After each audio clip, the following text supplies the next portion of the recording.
6:04, Talk 107.3 FM, WBRP, mornings with Brian Haldane, off and running. Brian here with you, Bree Lynn producing. Whew, what a ride yesterday, huh? How about throwing together, I don't know, 8 hours worth of local programming to kick off the legislative session inside the belly of the beast? Sitting down with the governor, sitting down with the AG, sitting down with the Secretary of State, sitting down with a handful of legislators, walking all the way up. I love opening day, y'all. Sorry, not sorry. All right, we're starting off at 70 degrees in the 70 degrees in downtown Baton Rouge as we broadcast from the 180 Pro studio. Session is underway, which means we take that deep dive the entire time they're there. They are there. We are dialed in on what's going on. So that's going to be a heavy theme throughout the day today, throughout the show this morning. We're going to bring you a couple of different perspectives. We've also got Chief Morse, Baton Rouge Police Chief TJ Morse on with us. We'll chat with him. Congressman Troy Carter, a little DC Current presented by LABI. Be good to get caught up with the congressman. It's the first week he's not traveling in some time. We honestly haven't talked with him since before Mardi Gras. So let's get into it. Top stories and trending.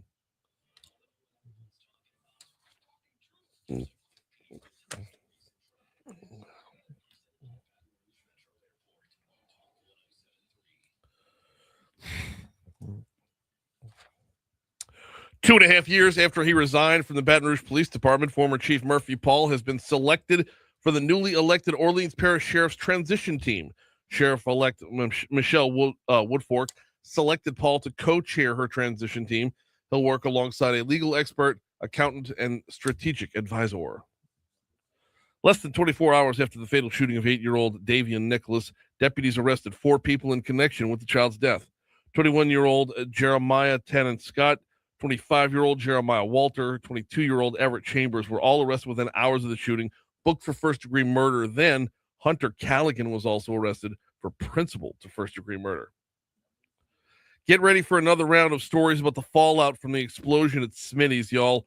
Residents along Tenchboa River have been monitoring the water downstream since last weekend's storms and the runoff, the deluge we got over the weekend.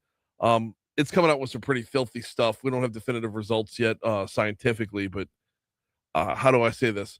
It looks gross. District Attorney Hiller Moore said Monday that his office is working diligently to prosecute 22-year-old Jeremiah Taylor, the man accused of raping a 94-year-old woman, after a previous case against him was dismissed. Moore addressed the dismissal of the previous case, noting that they couldn't get the victim's testimony. Hard to prosecute for someone for rape when the rape victim does not participate.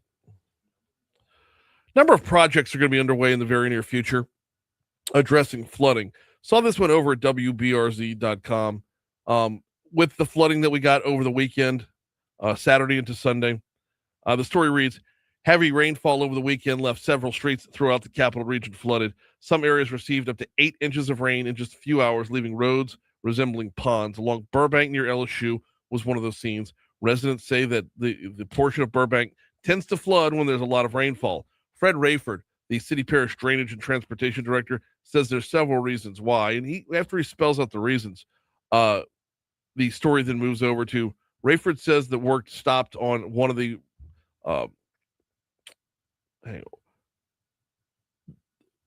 drainage projects that was going on. Work stopped because there was an agreement with the Army Corps of Engineers, but Nicholson Drive widening project got in the way of that. So it looks like projects will resume on this. Doesn't help if your car flooded out over the weekend, but for the future.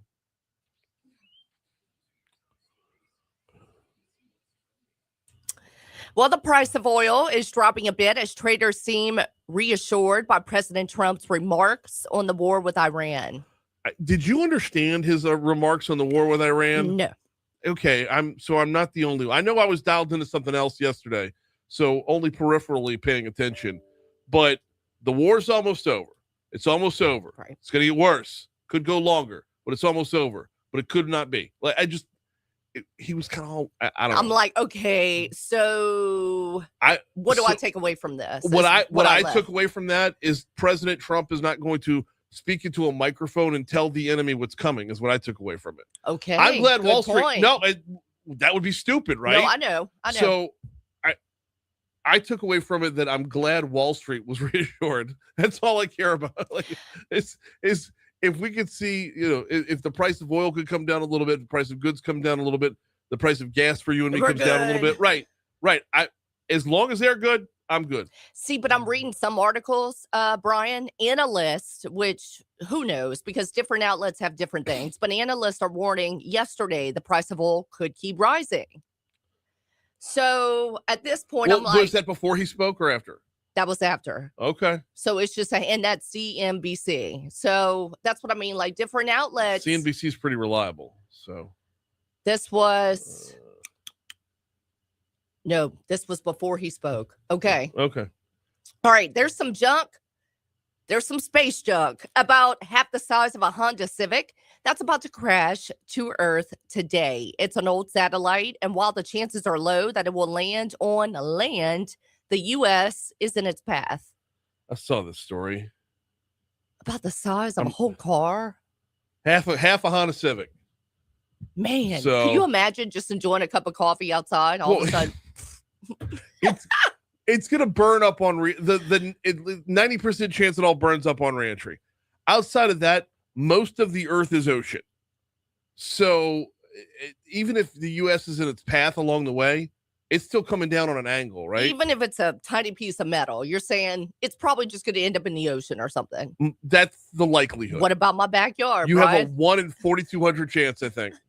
Right. It might be lower than that. It's probably lower than that. I think it's 1 in 42 million. Okay, cool. Yeah, sorry. So funny. Yeah. If you thought getting to New Orleans airport 3 hours early was ridiculous, in Houston, they're recommending arriving 5 hours ahead of time. No. What? At that point, drive. I know. Just drive. If it were like half of the flights you would be taking, you're now looking at less time, especially if you got to get there 5 hours early for the flight back too. Unless it's international, because at that point, obviously international would be different. Obviously, anything cross country.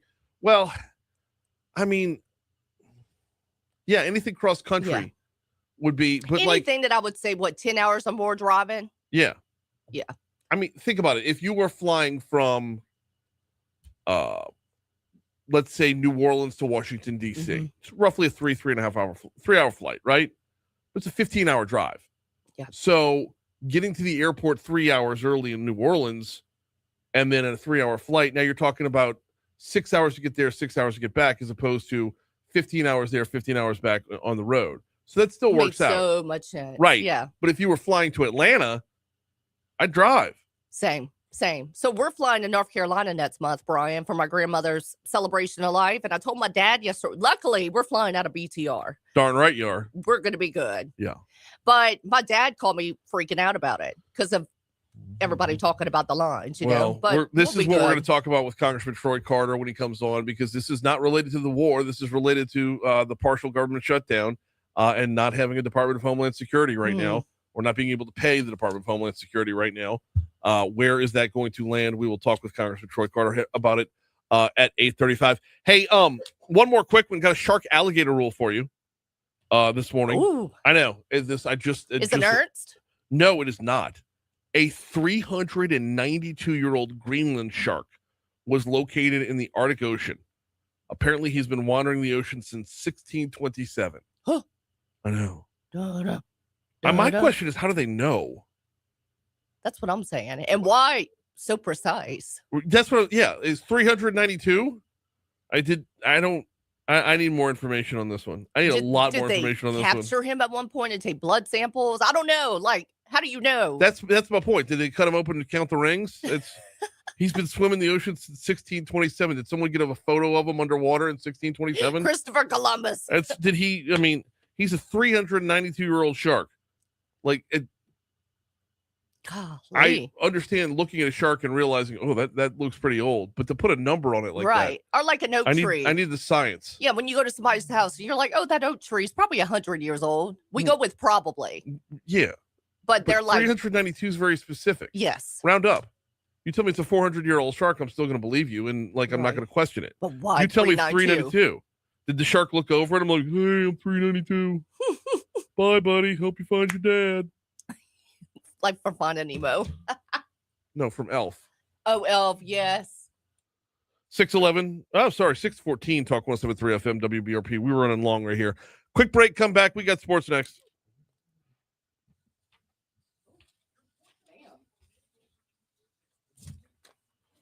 My mechanic's not ordinary, and when my mechanic gets there, he will find my Mercedes in his parking lot.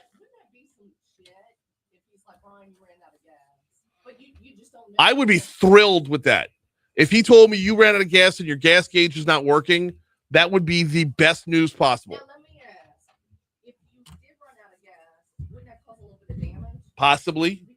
Yeah, but hey, that's better than you got serious problems. 1,000%. Oh, coffee. Pew!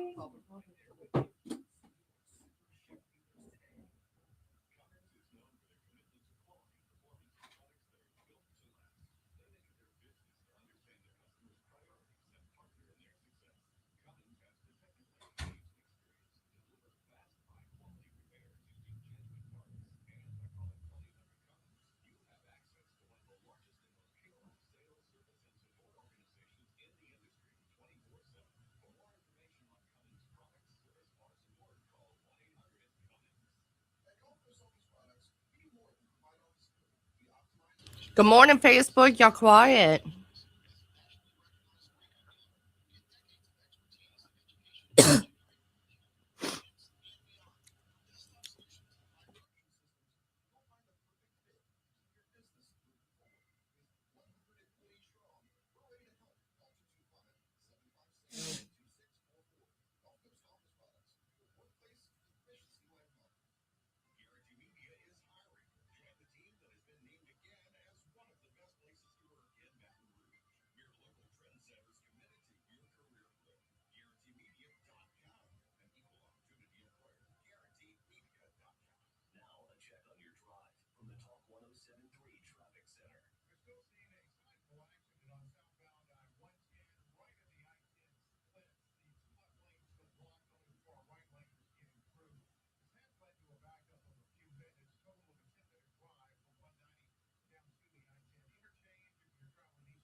My man. I love that dude. Do you ever listen to a show? No, I need to. You should. What time does he come on again? You just said it, but 6. He's not on tonight because we got Tiger Rag Radio. But weeknights at 6. okay. When he's not preempted by something.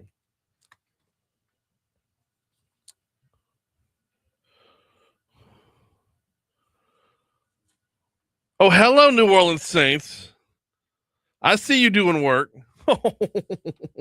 Free agency is wide open right now, and well, as of yesterday, actually, the Saints were one of the more active teams on the first day of the free agency period. Two biggest additions they had. They added Travis Etienne in the backfield, and veteran offensive guard David Edwards. Our news partners at Louisiana Radio Network spoke with Matt Paros of The Advocate. He says both players are strong pieces to build around quarterback Tyler Shuck, and should help address the issues with the run game that we saw from last season. Cut 13, please. I think both really try and address that weakness this past season. And I also think it really surrounds Tyler Shuck with more help, which was also like a clear priority for the Saints this offseason. So after playing 8 seasons with the Saints, it wasn't all incoming on the Saints free agency yesterday. There was some outgoing. Demario Davis is leaving New Orleans. He signed a $22 million deal with the New York Jets yesterday. Perro says Davis, who led the team in tackles this past season, he's going to be hard to replace. Cut 14. I think they'll miss his presence for sure. I don't know how you replace a leader like that, but they have on the field, maybe Danny Stutzman is now ready for a bigger role. That would be the hope, because linebacker was not a priority before that. But it definitely moves up the priority charts heading into the draft with the departure of Demario Davis. The Saints also signed former Tulane and Minnesota Vikings punter Ryan Wright to a reported 4-year deal worth $14 million. Perros says the move to make, we got to get, all right. Here comes the Fox Business Report.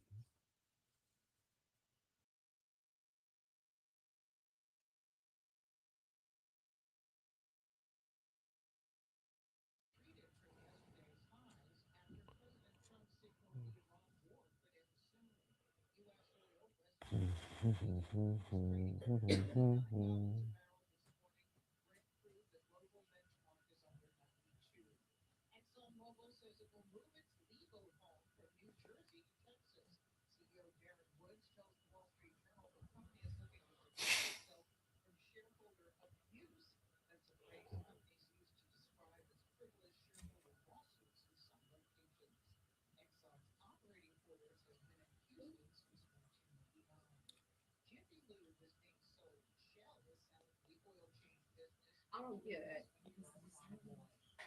It says maybe we know the shark's age because of the sign in his front yard. Cool. I'm not getting it. Oh, like when families put on a sign that say happy birthday?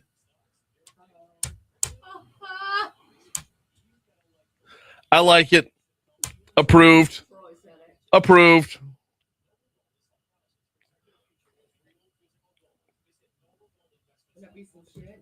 This dude's 800 years old.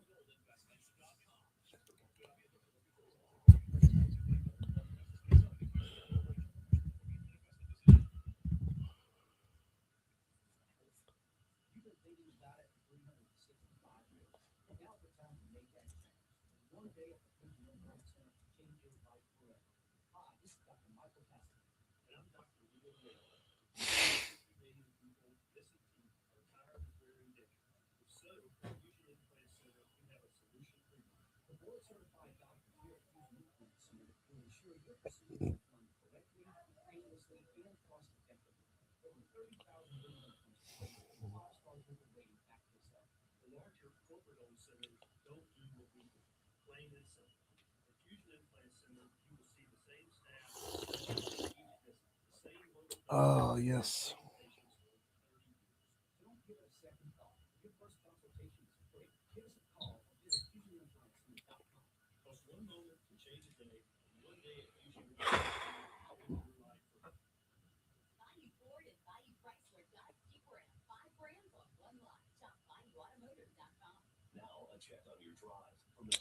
Crap.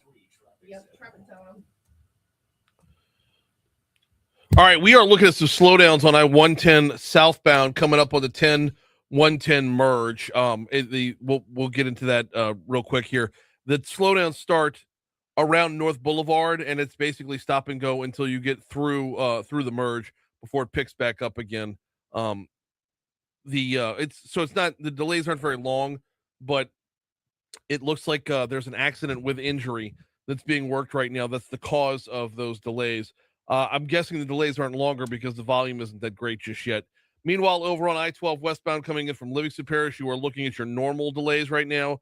Moderate delays, shouldn't back you up too much, but you will slow down around Range Avenue. You'll slow down again around Airline Highway, and then one more time as you get to the 10-12 merge. I-10 westbound out in Ascension Parish is looking great, as it always does.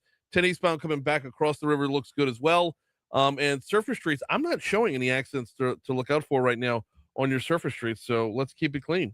That's your look at traffic from the Talk 107.3 Traffic Center.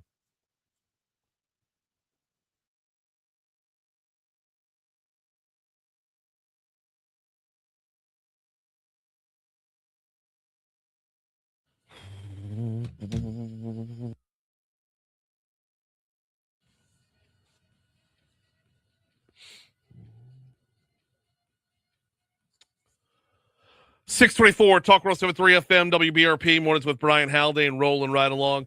So we kind of got interrupted right there in the middle of sports. Let's move from Saints football over to LSU baseball. They will be back at it tonight.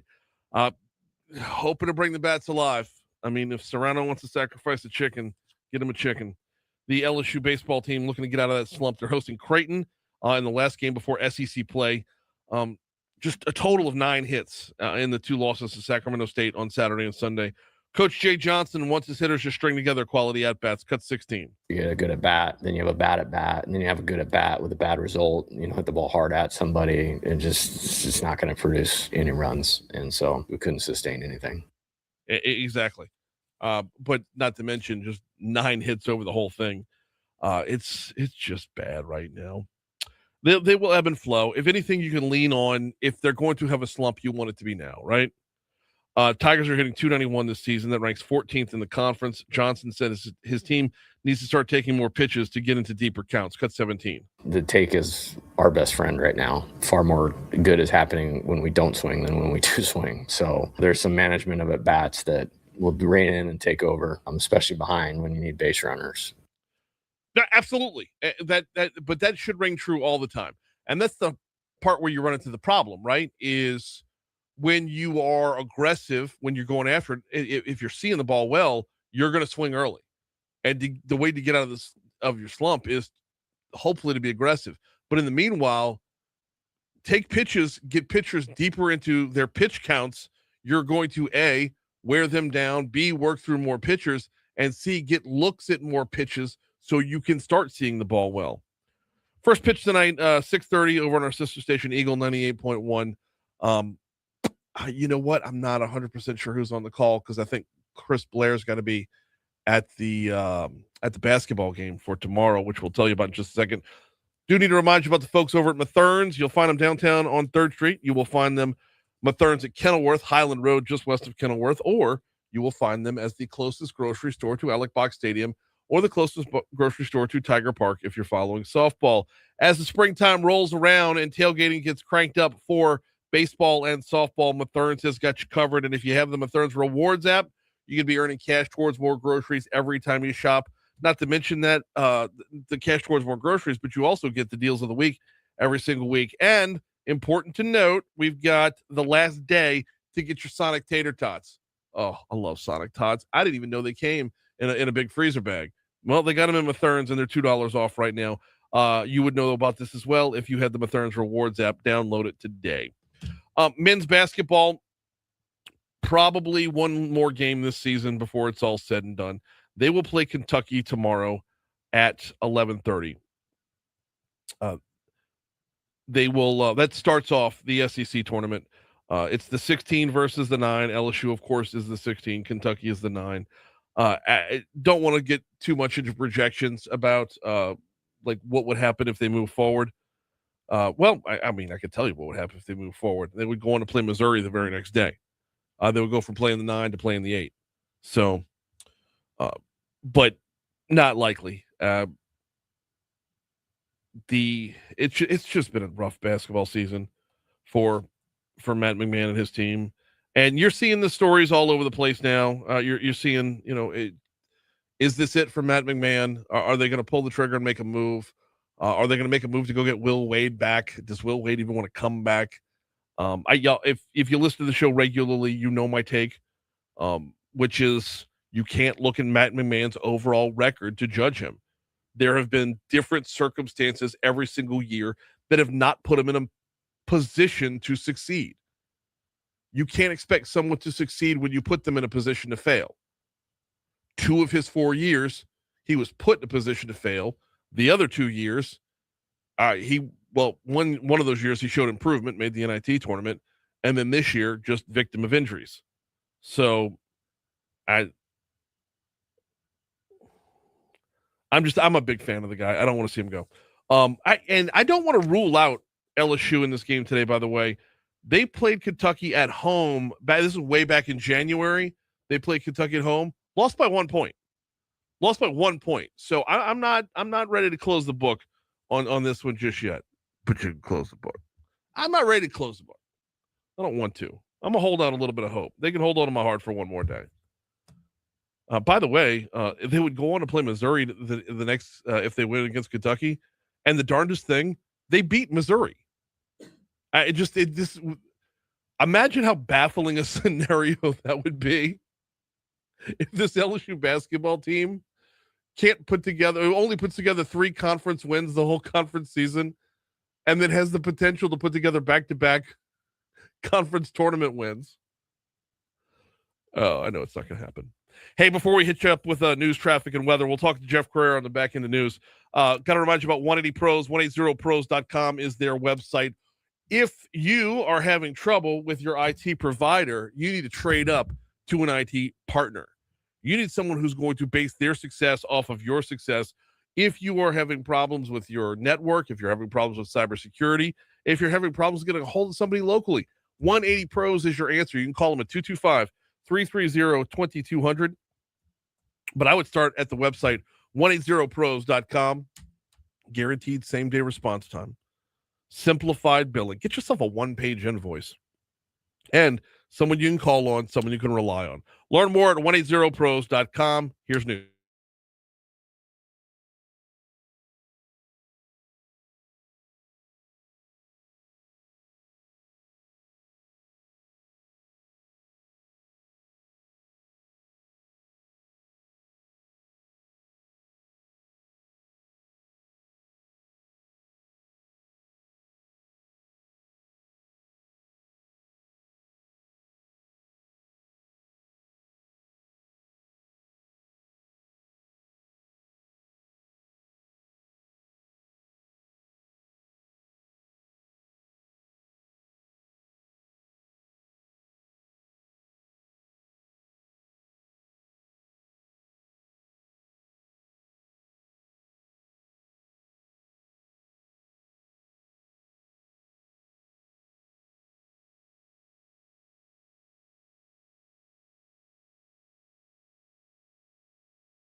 Don't have me to say.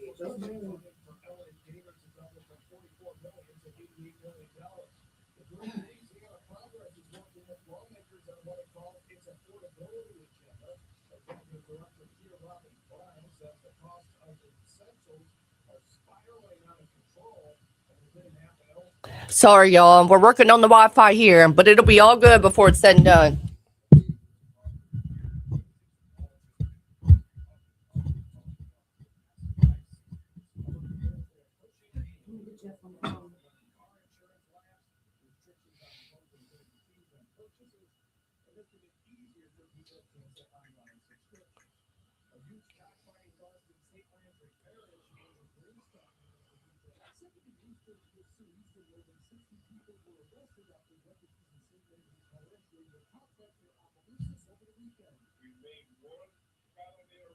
Hope you salute ass.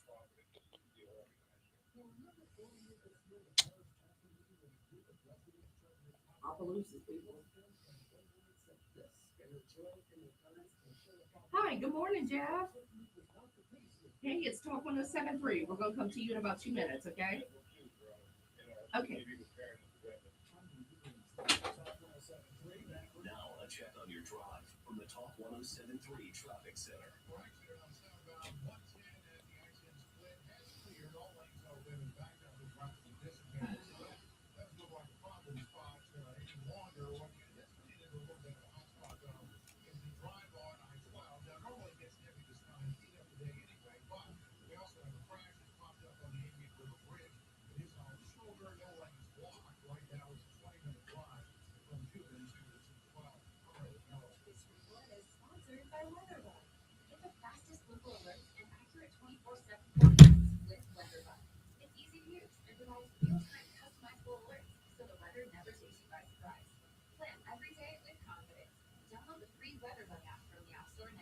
This report comes to you from the Talk 107.3 Traffic Center.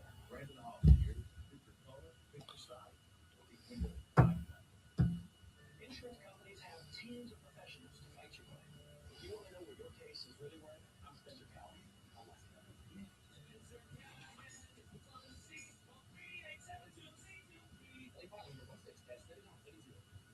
Louisiana's big weather can mean big damage to your roof.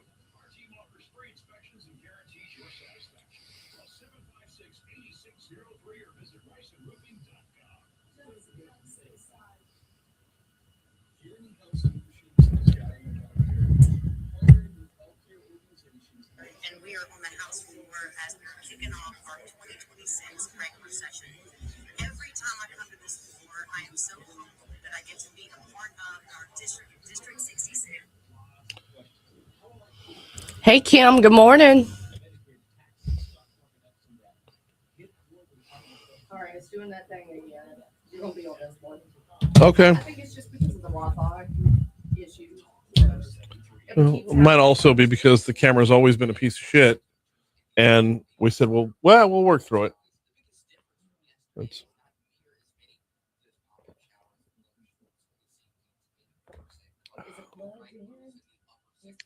Is it in the on position? Was Richard at Clear Channel when you were there? It's been years since I've heard his voice. I don't even know if this is good anymore. Oh, no. Okay, I'm going to drop you back on hold. We're actually about to come to you, okay? He the call drop. Yeah, Richard was there. And Boy, I tell you. he called me at 3 in the morning one time because I program wait. Hey, I said, hey, Richard. And he's like, you know, your station's off the air. And I'm like, now I know. I know. Yeah. I love Richard, though. God. I miss him. But he sounded exactly. Do what? You read the funeral, huh? Yeah. Yeah. That's what I thought. That's forever ago.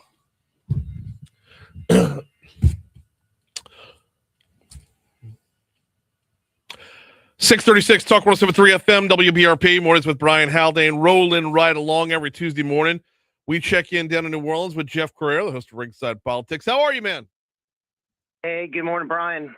Good morning. We're going to get to the legislative session in a little bit, and we'll recap Pelican Institute a little bit as well, since you were up around our way last week. But I've got to start off with, if you've got a flight out of MSY, just go ahead and go now. Just go. Just be there on standby, right?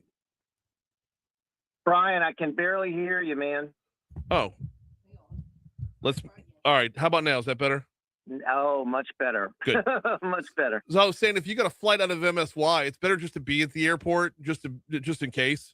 I mean, your time of arrival needs to be 10 minutes after your time of booking, right? You know, I had some guests booked for my show yesterday, and they were heading back home. I think it was hours later, and we were going to, have plenty of time for the interview and then for them to make the airport, but they had to cancel because they were told they had to get out to the airport, hours and hours and hours earlier. So, I was unable to have them on. Yeah, it's a real, it's a mess. I mean, what a mess, but not just here. I mean, we're talking about all over the country. But it's all over the country, but it's not equal all over the country. For some reason, certain airports are standing out a lot more than others. And I don't know if it's just the level of busy or if it's like individual TSA workers are deciding I'm just going to keep working without pay. I think a lot of them here have decided to use this as an opportunity to just not work. Right. So, I think we got a real problem here. More so than maybe some of the other places. But, I mean, we already have, huge traffic from people coming in to the city and leaving. And now to have this work stoppage and the problems, it just makes it quite a nightmare. So, I mean, those folks had to get out there, literally like 6 hours prior to the flight leaving. So it was crazy. Well, and the airport was recommending get there 3 hours early. Doubling that, at a certain point, you got to ask, hey, why don't we just drive? Right. I know. I know. I mean, it's crazy. So they didn't have that choice. One of them was going to Europe. Oh, so well, can't drive to Europe. No. Right. But like, let's say they're going to Atlanta. Okay. If you are going to drive to Atlanta, it's roughly a 7 to 8 hour drive, depending on how heavy your foot is, right? If you got to wait 6 hours for a 2-hour flight, now you're just paying for the flight for the exact same amount of time it would take you to drive there. Exactly. Or what about Houston? Houston's a no-brainer. Houston, take the interstate, hit up 10, exactly. Go for it. Yeah, absolutely. Yeah. And I don't even know if we're going to see a break in the clouds. No pun intended for flying, but like as far as votes on restarting Homeland Security, are we going to see a break in this at all? Not in the immediate future. No, this thing's going to be going for a while. Yeah. So, I mean, and just add that to all the other craziness going on. So, right. Yeah. So it's an unfortunate situation for people that are, having to fly in and out of New Orleans. Well, thank God it happened after Mardi Gras. Oh, exactly. We want to get this resolved before French Quarter Fest. So, we got a few weeks. Also true. Although, French Quarter Fest is the locals love it. So this, it might stink for everybody coming to town, but for the New Orleanians that attend French Quarter Fest, get a little elbow room for them. Exactly. And then, of course, you got the Big Test Jazz Fest. So there's no way this is still going by then. There's no, I mean, that would be end of April, last weekend in April. Right. If this is still going by then, I hate to say this out loud, but if we can go that long without a Department of Homeland Security, I would be shocked if we didn't see some sort of incident, just to not have them and that's working. The worry. Yeah. That is a worry, especially in the environment now where we have, sleeper cells, where we've got a war going on. Yeah, that's a real concern. A war going on with a country that sponsors terror. Yeah, look at what happened in New York just the other day. Yeah, that's it's the likelihood that gets replicated is definitely a scary thing. Hey, I want to pivot and talk about something else. Baton Rouge's former police chief is heading down your way. You saw that? Murphy Paul's on the transition team for the new sheriff. I did. And gonna be a co-chair, right? Yep. I think that's very interesting because this is a highly anticipated new sheriff coming in for New Orleans. I mean, he's got decades of experience. So. Oh, he does. Yeah. And on the front end, I will tell you this in Baton Rouge, on the front end, there was a lot of, I don't think he ever got a fair shake in Baton Rouge. And I know I'm going to be unpopular in Baton Rouge saying this, but he was put in a position to fail because he was brought on in the wake of the Alton Sterling killing. And I don't know how to say this any way other than just to say it. He was brought on to be the black police chief. Mm-hmm. And when you're brought on under that guise, you're not going to succeed overall because you're telling the people he's not everybody's police chief. But I always got along with him. He was always very upfront, came on the show once a month, established the real-time crime center while he was here. But morale never really improved on the force. Crime numbers actually, they ebbed and flowed, but overall they got worse. But as far as the person himself, like you said, he's got decades upon decades of experience in numerous different levels of law enforcement. Right. And I think that's what her goal is, to bring on people that have a lot of experience, because she's replacing someone who, we all thought never had enough experience and was totally in over her head from day one, Susan Hudson, and it's just been an embarrassment. So, she's coming in with high hopes. We certainly are going to be anticipating a much better operation under the new sheriff. We're talking with Jeff Crouere, host of Ringside Politics. Jeff, is there an early take on Murphy Paul down there? Do you how much y'all actually know about him, other than the decades of experience? We didn't know the background that you're talking about. Just that he had decades of experience, was the former chief, established the real-time crime center. With someone that, obviously resigned a few years ago. Yeah. So I guess he's been sort of retired since then, right? He's been doing some consulting work, flying around. Okay. Yeah, helping out with other police departments around the nation. He's been doing a lot of work in Washington, D.C. as well. Okay. So, Okay. yeah. But I mean, it was viewed as something that was a good move. I mean, bringing on someone that really sort of has that kind of experience. So I don't know. I mean, I like the new sheriff. I mean, she's seemingly to me very, very competent and someone that's very respected. So I mean, our fingers are crossed. I mean, the same way about Mayor Moreno. I mean, it's a breath of fresh air in both positions, really. No, absolutely. Speaking of which, how is the mayor doing? I mean, I think she's getting good marks. We've got, the ongoing issues. I mean, we just had, massive water main breaks and, of course, boil water alerts. I mean, you've got, that ongoing problem of infrastructure. We still got, obviously, the huge financial problems. Yeah. But I mean, I think people are giving her high marks for, being upfront about everything and being able to communicate effectively with folks. I mean, she's now talking about increasing different fees, trash pickup fees, et cetera, because, otherwise we're looking at major cuts. So, I mean, she really inherited a horrible financial mess. Yeah.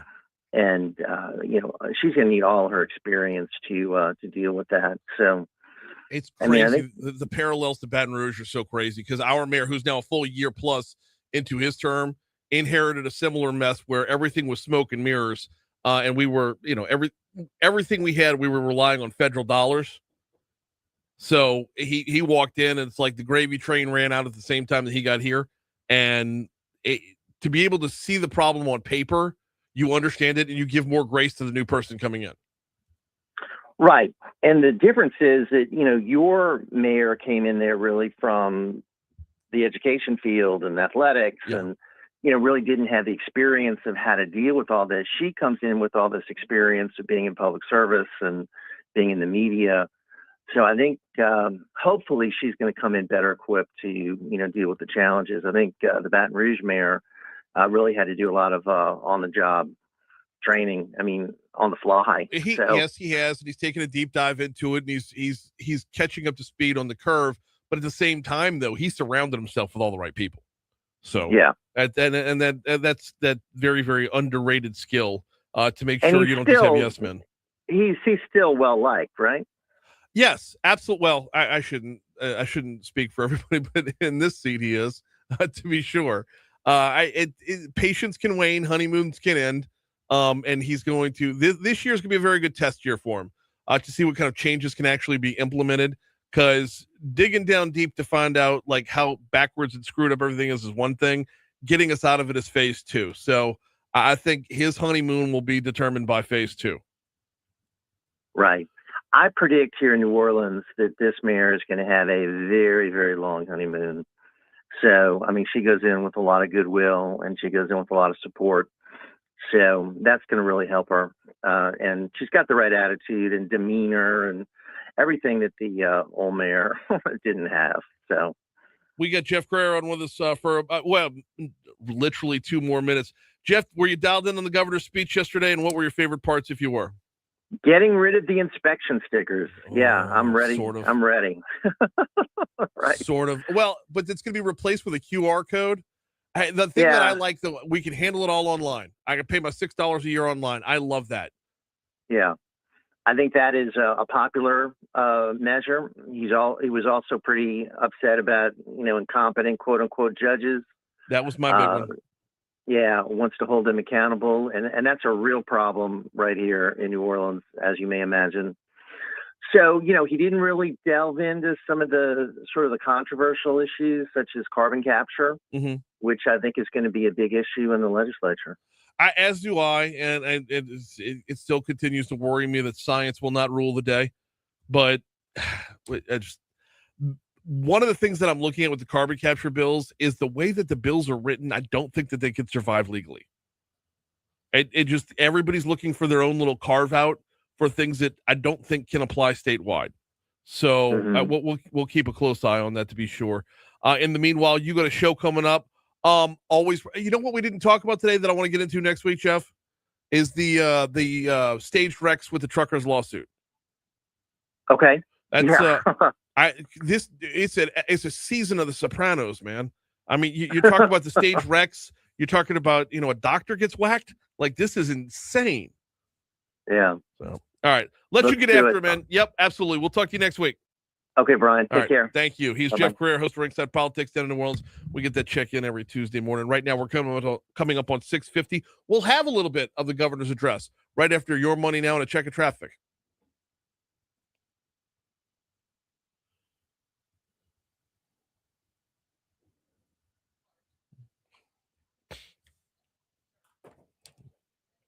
Warsh.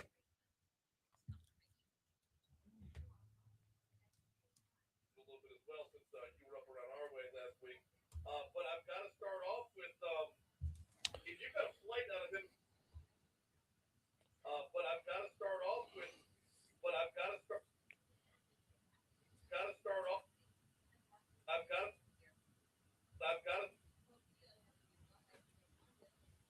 Him as well. Brian, I can barely. All right, how about now? Is that better? Oh, much better. If you got a flight out of him as better just to be in the airport, just in case. I mean, your time of arrival is 10 minutes after your time of booking, right? Oh, much better. Good. Much better. So I'm saying if you got a flight out of MSY, it's better just to be in. Saying if you got a flight out of MSY, it's better just to be in the airport. That your time of arrival is 10 minutes after your time of booking. MSY, just go ahead and go now.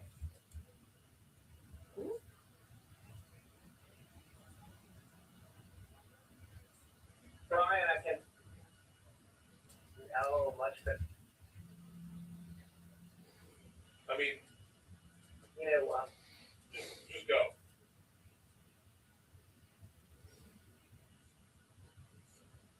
Just go. Just be there on standby, right? I had some guests.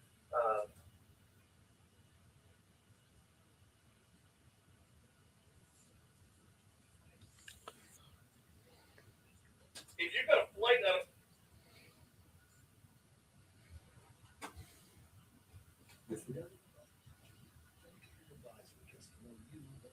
workers are deciding I'm just going to keep working without pay.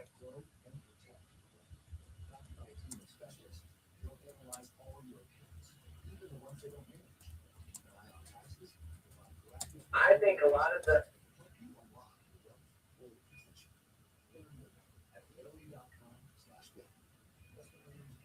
a lot of support. So that's going to in the world. We'll get that checked in every Tuesday morning. Yep, absolutely. We'll talk to you next week. Okay, there we go.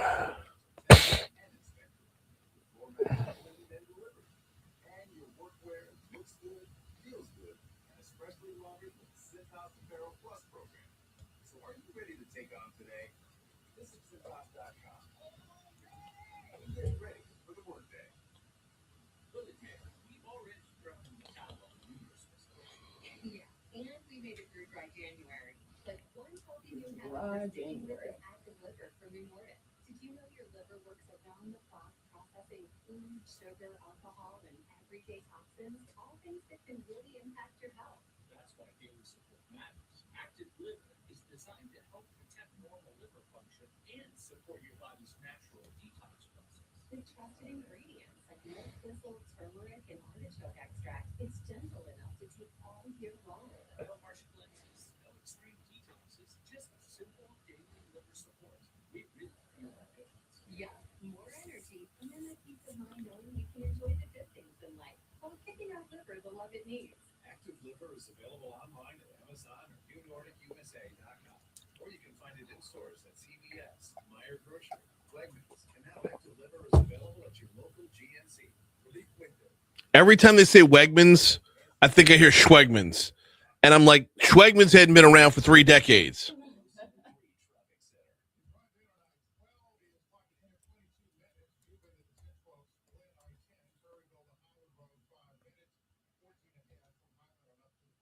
Debbie says, how is your freight tag? $6. We pay $18. The new one, the one that the governor's proposing. Really? So with the QR code, whole deal. Damn. Thank God. That's awesome. But here's a stupid question. Do you know how when you go to get your car inspected, they look at like the blinker and get your car and all that? No more. No more. Thank God. I know. Because every time I would go, by the way, it would rain. Hmm. And I'm like, so I'd be like a weed, monkey change. You know? Or if you've got like, a tiny crack on your windshield. yep. Like right now, I have a big old crack, so I'm not getting past.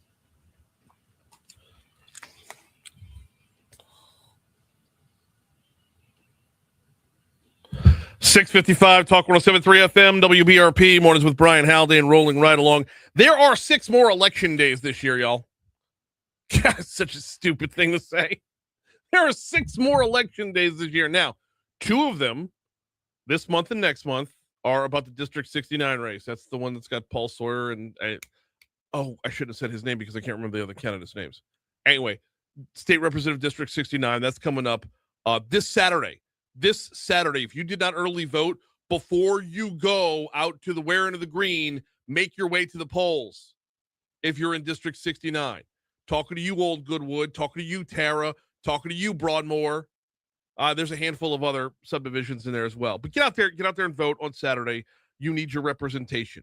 You need to get somebody in the Capitol. Toot sweet. But that's not what I wasn't telling you. There's 6 more election days to tell you about that. I was telling you about Danny and his team at 5 Star Printing and Signs.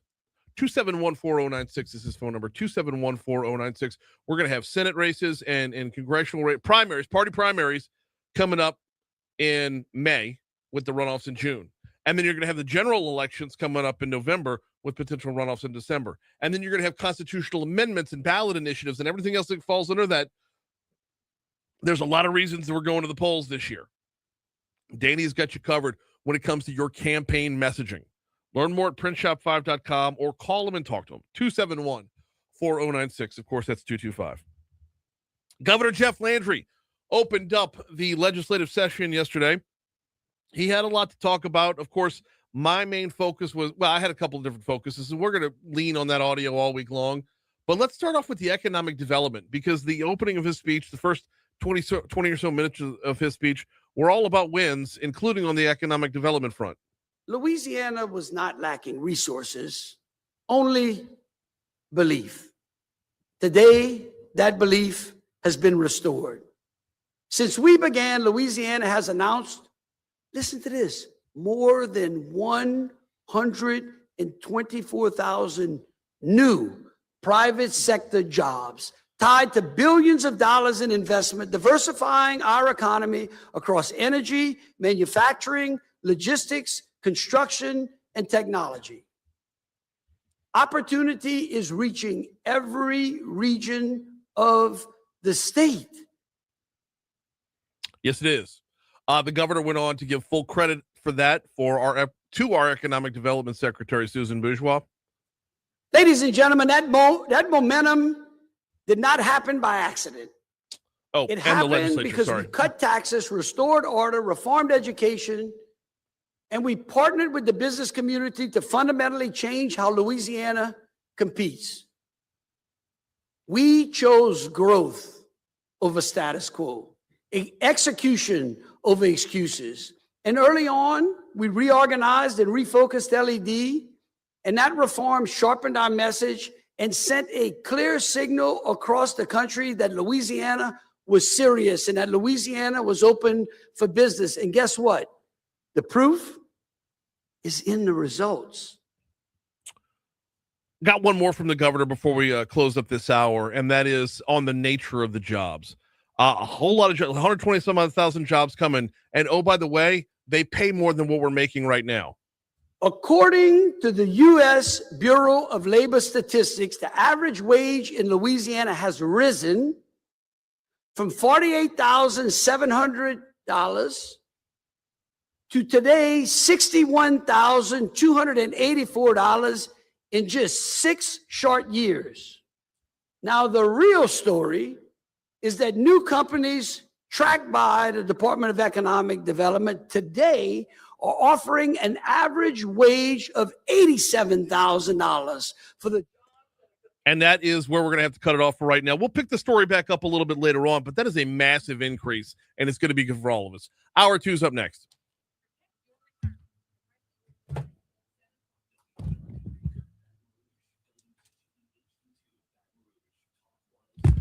That's on me. I didn't mean I shouldn't have kept Jeff all the way to 50. I wrote that segment based off of having a full 8 minutes, with a live read built in.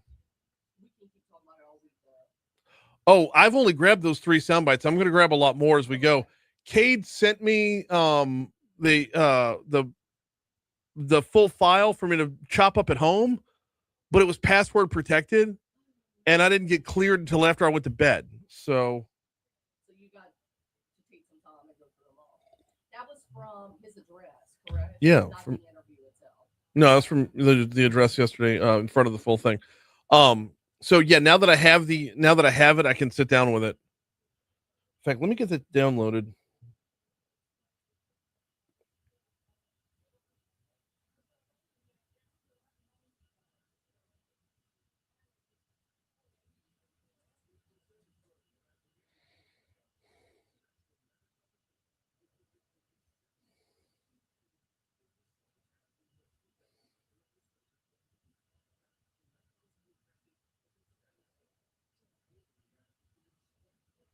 Yeah, if I can get this downloaded, I can. Did you take any video of Moon yesterday at all? I did a reel Moon and the Governor. Okay, because that's what I was going to ask. Like, it's very rare we get Moon, and since you're normally around him more than I am, but you're on it already. I did a couple pics and I did a reel. He was full Moon and. It's fucking.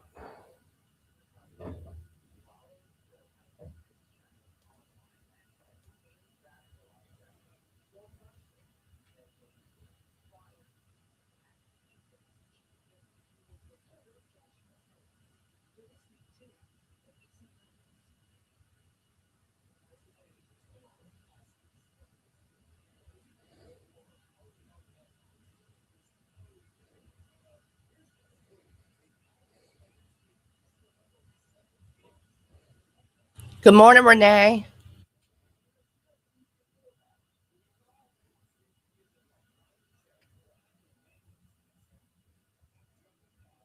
It won't let me preview it. It won't let me do anything. I can't download it.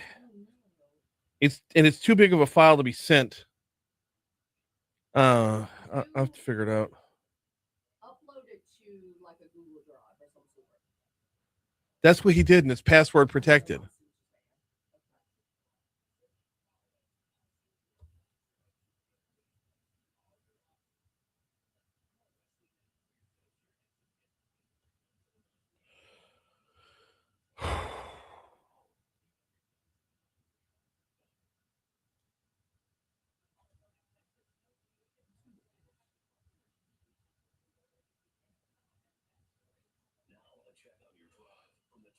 Let the story, when you miss it, just let the. I've told you. Let the story run. But I thought you meant after they finished talking. No, let the story, like, you're talking about an extra 30 seconds max, and they're not gonna have a package longer than 30 seconds. So just no matter how you try to do that, if you chop it in the middle of the story, it's gonna sound like you're chopping it mid-sentence. So when you miss it, just let that next story run.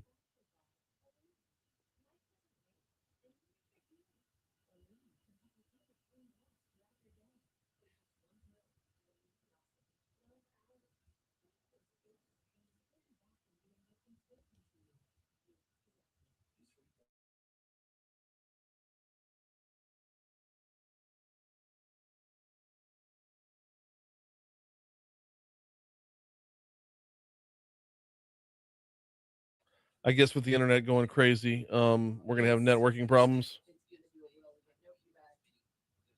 No, I'm trying to print something. Okay, there we go.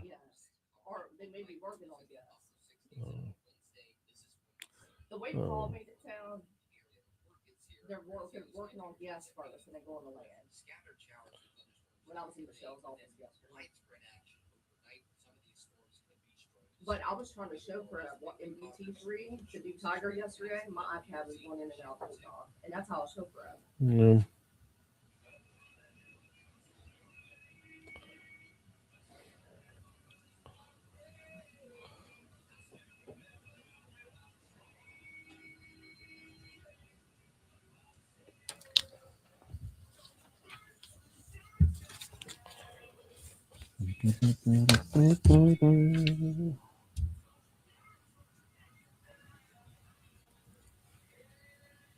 Oh. 7:05 Talk 107.3 FM WBRP. Mornings with Brian Haldane. Rolling right along hour 2 coming your way right now. Brian here with you. Breland producing. Starting off your 7 o'clock hour at 70 degrees in downtown Baton Rouge as we broadcast live from the 180 Pros studio. Is it time for your IT to hit a 180? Visit 180pros.com.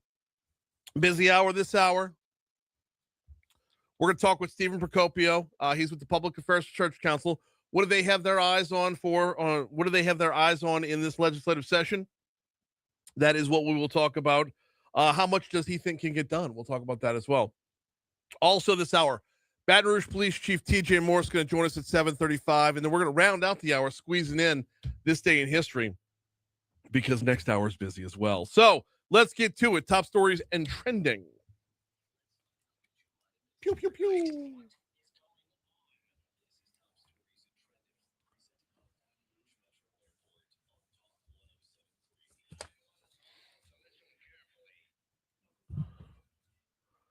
Well, I feel like tomorrow's Legally Served should just be the whole show. Like, because we're going to do Legally Served tomorrow with attorney Franz Borghardt, and we're going to talk about the stage trucking trial. But now you got to add this to the mix as well. Jury selection began yesterday afternoon for Melanie Curtin's new trial, tied to allegations that she raped an unconscious woman in 2014 and filmed the encounter. We all know the rest of this story. We all know the things surrounding it out in Livingston Parish and, Livingston's sweethearts, as we were dubbing them for some time. We will pick this up definitely in Legally Served tomorrow. 2.5 years after he resigned from the Baton Rouge Police Department, former Chief Murphy Paul has been selected for the newly elected Orleans Parish Sheriff's transition team. Sheriff-elect Michelle Woodfork selected Paul to co-chair her transition team. He will work alongside a legal expert, accountant, and strategic advisor. Less than 24 hours after the fatal shooting of 8-year-old Davian Nicholas, deputies arrested 4 people in connection with the child's death. 21-year-old Jeremiah Tannen Scott, 25-year-old Jeremiah Walter, 21-year-old Everett Chambers were arrested within hours of the shooting, booked for first-degree murder. Hunter Callaghan was also arrested for principal to first-degree murder. Get ready for another round of stories. Get ready for another round of stories about the fallout from the explosion at Smitty's.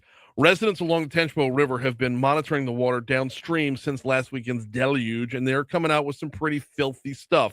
Exact chemical breakdowns have not been completed just yet, but it looks like the rain stirred a lot up at the bottom, back to the top. District Attorney Hiller Moore said yesterday that his office is working diligently to prosecute 22-year-old Jeremiah Taylor, the man accused of raping a 94-year-old woman after a previous case against the man was dismissed. Moore also addressed that case, the case that was dismissed, noting that they couldn't get the victim's testimony.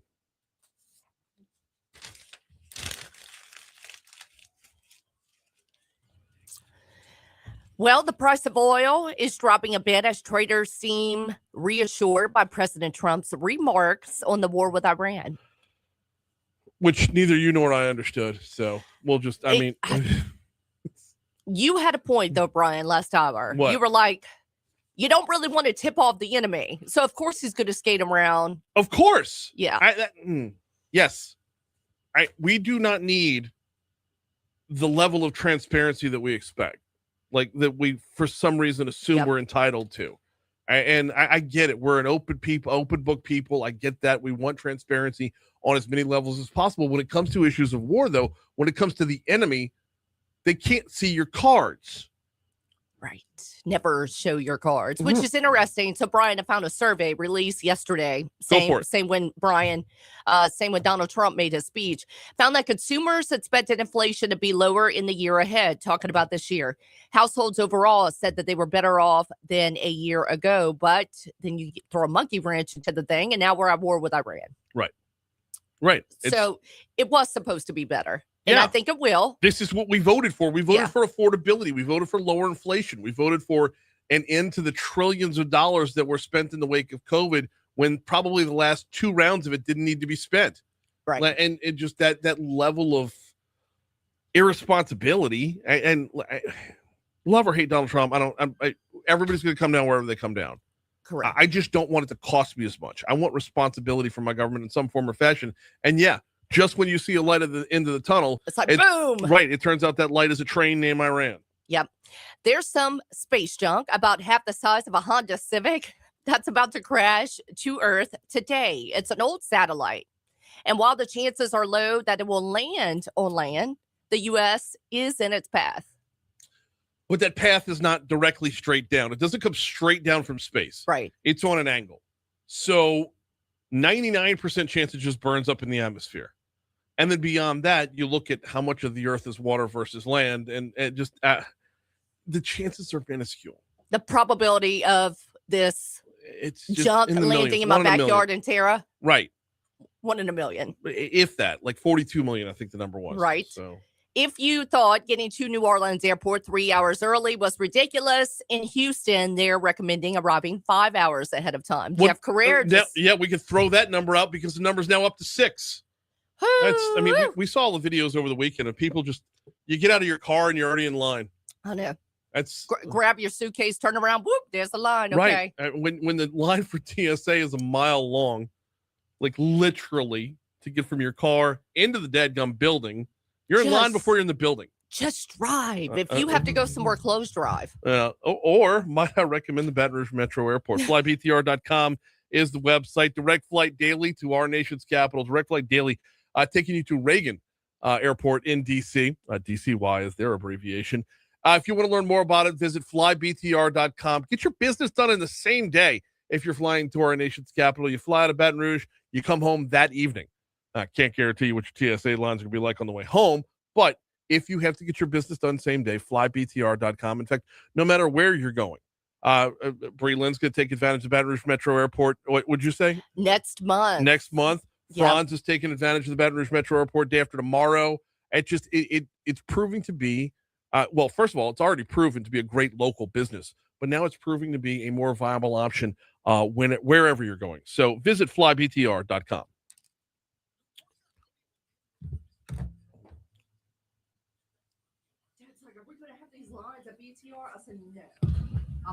I'm gonna get them on the phone for tomorrow. Let me go get my folder for. Wait, let's get you Procopio's numbers. Yeah, and they have an email from Ellen about another.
714 Talk 107.3 FM WBRP mornings with Brian Haldane rolling right along. Get to Dr. Stephen Procopio from the Public Affairs Research Council in exactly 60 seconds. Enough time for me to remind you about the folks over at Landmark Bank, founded in 1897 as a community bank. And here in 2026, what are they? A community bank. Now, they've grown into a few more communities over that time, but they remain true to their mission, a community bank. And when you have a community bank, you have a banker. I tell you all the time about, when you have a banker, you have someone you see in line at the grocery store, someone you see in line at carpool, someone who, your neighbor lives down the street, can better help you walk down that path of where you want to be in life, whether you're talking about saving or investing, whether you're talking about borrowing some money to buy your kid their first car, or whether you're talking about taking your kid in for their first account that they want to open up. Whatever it is along the way, whatever it is along life's journey, when you have a banker, you have someone who's invested in you. And that's what you get with LandmarkBankLA.com. All right, session gavelled in yesterday. A lot to talk about this morning. We've got Stephen Procopio on with us from the Public Affairs Research Council. Stephen, how are you, man? Hey, great. Doing well. Glad to have you on this morning. Let's dive in. I want to start with the governor's speech, and then we'll just move from there. Your takeaways from the speech were what? Sure. I mean, I think that the governor's doing, gave, I think, one of his best speeches so far in terms of opening session. Mm-hmm. I think it was well received by a lot of people. In terms of what he was talked about, I mean, he took a lot of victory laps, which is important. Yep. I think some of the things that are talked about that are very interesting, some of these, a push to remove judges or allow a sort of like an impeachment version for judges and district attorneys. I think there's going to be a lot of conversation over that. And he mentioned the LA Gator scholarships, but not very much, considering how much he's put into it. So I'm wondering if that issue is basically put to bed in terms of what the Senate has said on that side. So I think those are some of the biggest takeaways that you have as well. There's insurance as well. I think that's sounded like more like a stay the course type of approach. So those are some of the big takeaways I had. Okay, let's start with the insurance, because this is one where there were actually three areas where I completely wanted to pick your brain just for analysis. On the insurance front, and I've asked Tim Temple this, and I've asked a number of legislators this as well. Is it stay the course this year because we're starting to see a little bit of fatigue on that front? Legislature gets together. They like last year's regular session was a pseudo special session on insurance. Is there room to say we're going to back off the gas just a little bit? We're not putting the car in neutral, but we're going to back off the gas a little bit because people are tired of hearing the same arguments. I don't know about the motivation. And so to be clear, there are 70 bills filed about insurance, whether there is health insurance, auto insurance, fortified roof, property. So there's a lot of insurance bills. What I don't see are only giant haymaker bills. I see a lot of sort of, making some changes. Talbot has like a prescription drug affordability board. That might be interesting. It seems like it's a lot of, incremental approaches, which I'm not saying is bad by any means. But I don't know whether it's being tired or just people kind of think that they've gotten as much as they're going to get. And now they're trying to play, like small ball in baseball. You're going to go for singles and doubles rather than home runs. I love it. First sports reference of the morning didn't come from me. That's awesome. Talking with Dr. Stephen Procopio from PAR. Well, because if it had come from me, I would have said a four corners offense in basketball. So, but it's the same principle either way. You said 70 bills, but no real haymaker. Well, not a lot of haymakers. What about Emily Chenever's bill? Talk about third-party litigation. I would consider that a haymaker. Yeah, and that's one that's actually been pushed for a while. I think that's something that people definitely want to see, or I put certain factions really want to see done. They think that is sort of a big one of the drivers of having more sort of liability suits. And so I think that's definitely one to watch. Whether it'll make it through, I don't know, but I definitely think, particularly in the Senate, but I definitely think it's probably one of the more controversial bills dealing with insurance. There's also two bills on capping general damages. One on the Senate side by Beth Mizell, one on the House side by Representative Kelly Dickerson. I'm curious your take as to whether or not either of those are going to be viable. So I'm not going to call their bills not viable. I think there's been similar attempts in the past is probably the way I put it. So you're right on the same path as me on this one, Stephen. Last year, Representative Egan put out a bill that wanted to cap general damages at $5 million, and that didn't fly.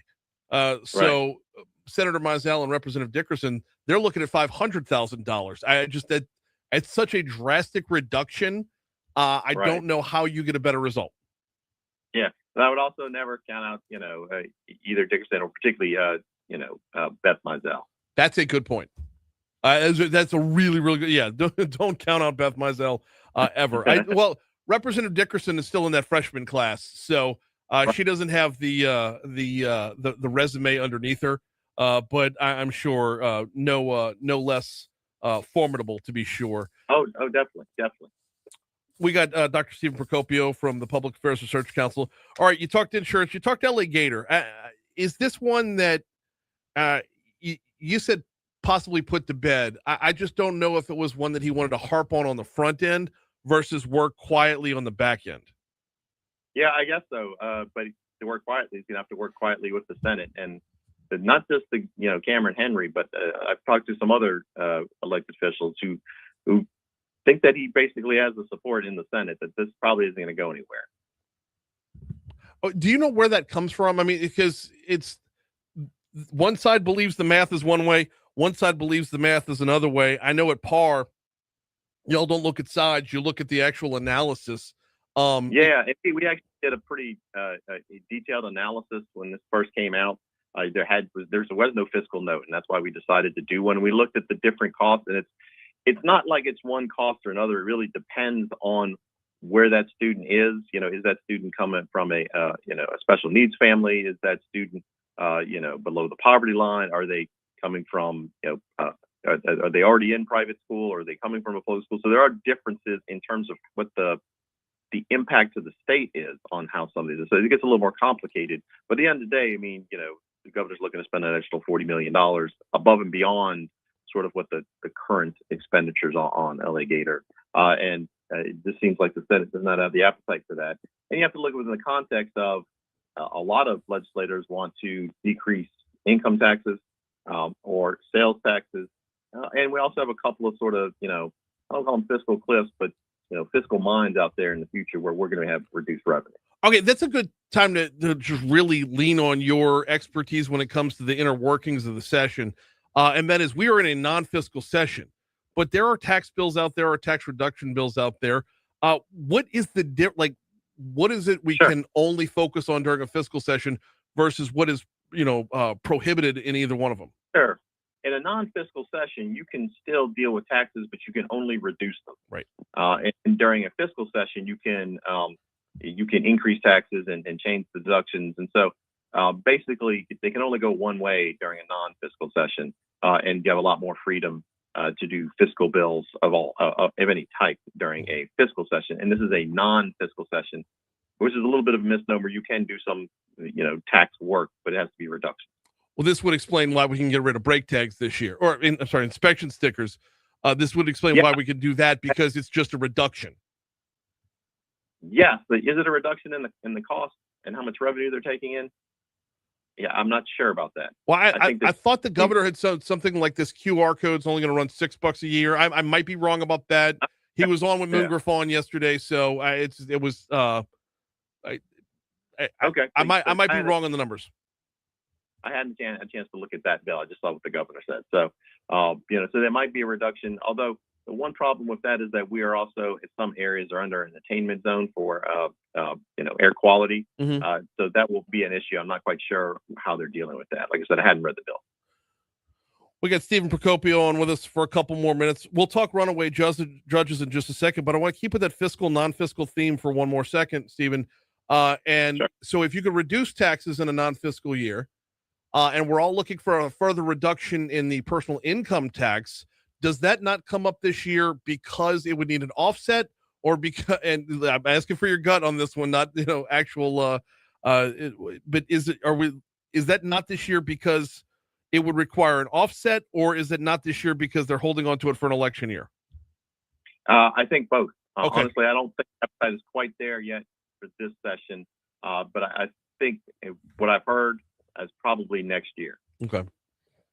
Oh, I mean, that would be a big one. A big, just even Exactly. by another half a point, it would be a big one.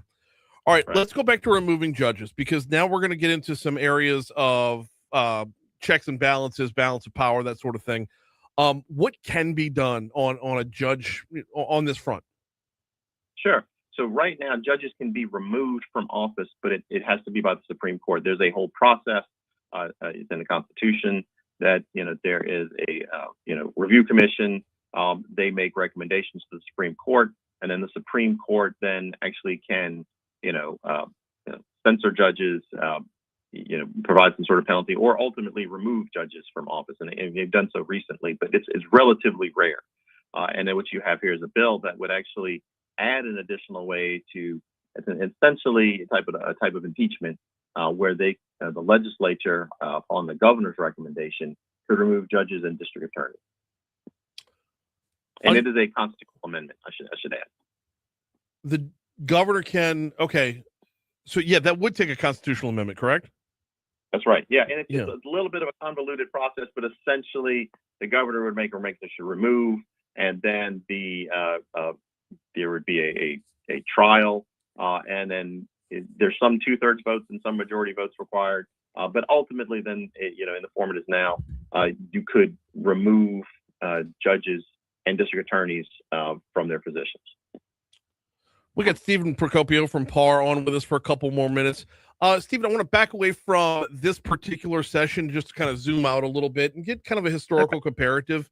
Going into year 3 of this quote unquote freshman class, we're still seeing a lot of rowing in the same direction. We're still seeing a lot of quote unquote teamwork. Does this just feel different than previous iterations of our legislature? In some ways, it's a return to previous iterations. We sort of had a lot of independence from the legislature, but that was while we have a Democratic governor and a Republican legislature. Mm-hmm. So there was a very independent Republican legislature, but that might have been more partisan than independence. And now that we have sort of a Republican and a governor and a Republican legislature, they are rowing the same direction. But if you look back, the legislature, regardless of party in the past, sort of rowed in the same direction as the governor. So I think this is in some ways more a return, and maybe the John Bell years were more an aberration, at least for right now. So comparatively speaking, the last Republican we had was Bobby Jindal. So on the last Republican on the 4th floor was Bobby Jindal. So comparatively speaking, are we looking at about the same we were for the 3rd year of Bobby Jindal? Yeah, I think so. Now, and where Bobby Jindal started to lose people is in a second term. And so we're not there yet, so it's hard to make comparisons. Yeah. But it just first time he got a lot of major things done, a lot of cooperation. I think there's probably more cooperation with the governor this time than there even was under Bobby Jindal. But even Kathleen Blanco had cooperation. Governors have been very influential, I'll put it that way, in past years. How are we when compared to other states when it comes to, and we're going to get to how are we legislatively with other states as well, because I saw that email. How are we when it compares to other states with gubernatorial power? So there's been a lot of academic literature on this, and a lot of academics have said really the governor does not have that much institutional power compared to a lot of other states. I think, I don't know that I 100% agree with that. The governor has a lot of levers at his control that aren't necessarily 100% clear, but they're there. He controls, really the agenda of the bond commission. So you don't get projects passed if he doesn't want passed. Not even come down to vetoes. That's the public side. I mean, there's a lot of stuff you can just pocket and it doesn't move forward. And then he has a lot of institutional control over, like we saw with boards and commissions and a lot of other things. The governor has a lot of power. And then just institutionally and culturally, that has sort of built up over time. In terms of things. So I think the governor has a lot of power, both institutionally and culturally. Couldn't help but notice I want to say it was last Wednesday, y'all put out an email talking about the legislative trends among neighboring states. I found some unbelievable, it's just really intriguing information within there. Side-by-side comparison with our neighbors. Are we an overactive legislature and underactive legislature, or right where we need to be? It's interesting. It's sort of hard to track because we have these fiscal, non-fiscal sessions. Right. It's sort of like Arkansas, which I didn't quite know Arkansas had that until we did the study.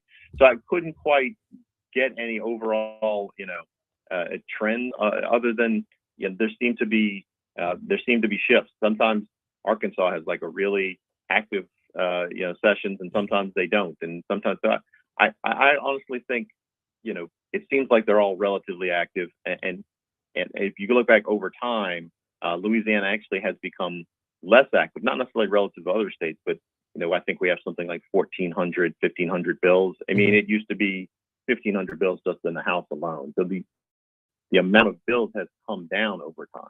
Amount of bills passed. Amount of bills introduced. Oh, okay. Because I know we were at 1,300 for opening day, so yeah, that's a big number. But that just like in the House would be that many. Yeah. And so you had similar increases. So the number of bills that legislators had to process has gone down quite a bit over the past 2 decades. He is Dr. Stephen Procopio from the Public Affairs Research Council. Always appreciate the time, sir. We'll talk to you soon. Oh, absolutely. Thanks for having me. And don't forget that their legislative guide is available. Visit Par Louisiana. Visit their website to get the legislative guide to the 2026 legislature. We're late for news. Here we go. Oh, man.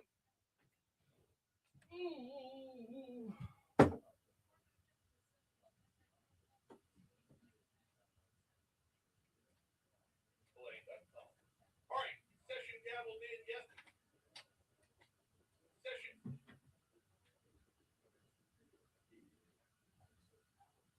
Council. Always appreciate the time, sir. We'll talk to you soon.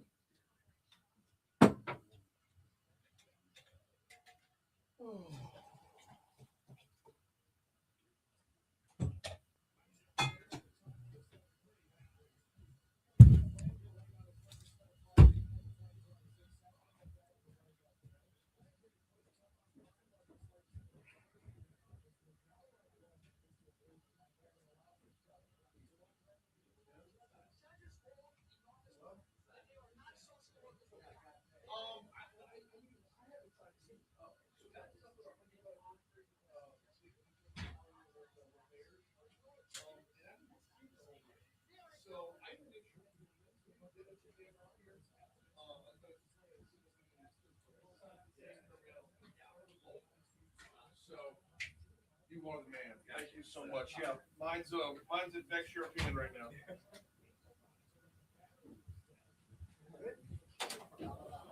All right, come on in. Kill.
on starting the first game of T-ball inside me.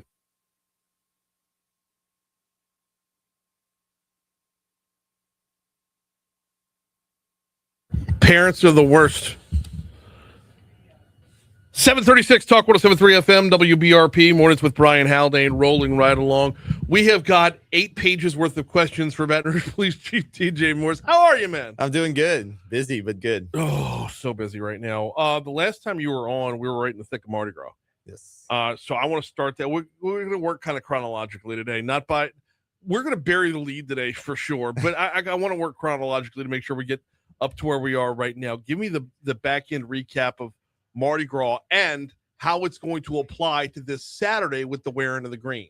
Yeah. So Mardi Gras was good. You know, we went through, having hundreds of thousands of people downtown and then spread across the city and for the other parade routes. And it went really well, relatively no major incidents. We had hundreds of officers out there with everything from command and control with drones and, officers just out directing traffic. And everything seemed to go really well. Now, when it comes to this Saturday, it's a different section of neighborhoods or selection of neighborhoods, different route, different vibe along the route. What did we learn in Mardi Gras that we could utilize, especially when it comes to the drones for Saturday? Yeah. So fortunately, we're kind of used to dealing with big crowds, everything from football games to our special events. And wearing the green is one of those really big things. I was explaining to somebody the other day. I was like, well, y'all done Mardi Gras. So, well, wearing the green brings out just as many people as Mardi Gras Day Parade, if not more, right? It's a great event that happens, this Saturday during the daytime. Really family-friendly event through most of the route. And so we're looking forward to having a great time and letting our officers interact with the public out there. I encourage, hey, go up to the officers, tell them thank you for being out there. It goes a long, long ways. I'm hoping that once you get past that overpass, the drones ahead are going to be buzzing like a swarm of bees, man. That's everywhere. Because the massive people. Yeah. It's huge. Yeah. It's the best parade Baton Rouge has all year. I definitely no offense to anything in Mardi Gras, fun. but yeah, it is literally the best thing parade that Baton Rouge puts together all year. We got Baton Rouge Police Chief TJ Morse on with us. All right, so talking about from Mardi Gras to the wearing of the green coming up Saturday, between there we had 225 Fest. I don't have a polite way to ask this. So was it as bad as it looked on TikTok? Yeah, so you really got to separate, I think, the 225 Fest itself. It had a very big footprint downtown, right? You had everything from concerts going on right there, Roar Plaza behind City Hall. All of that went really, really well. Tons and tons of people, upwards of about 20,000 people in the downtown area, right? I mean, it's a lot of people being down there, everything from the concerts to food vendors and people selling goods and arts and crafts. And so overall, it was a really good and successful event. We did have one incident that happened at the same time 225 Fest was going on the levee. Mm-hmm. We had a report of shots fired over there on the levee. Officers responded. We can tell they got there within about 20 seconds. Yeah. We went back and looked at some of our own security footage that we have, crime cameras that are up in downtown area and on the levee. Looks like a young group of young people, some juveniles got into an argument, and then at least one or two of them pulled out some guns, fired some rounds. Thankfully, no one was injured. No one was hurt. We are reviewing those tapes and are actively looking to identify those suspects that were involved. When it comes to that, when it comes to something like that, it's easy to blame like downtown. It's easy to blame the festival. And by the way, side note, shout out to Myra Richardson, who has turned this festival from nothing into something huge just over like the last 5 years.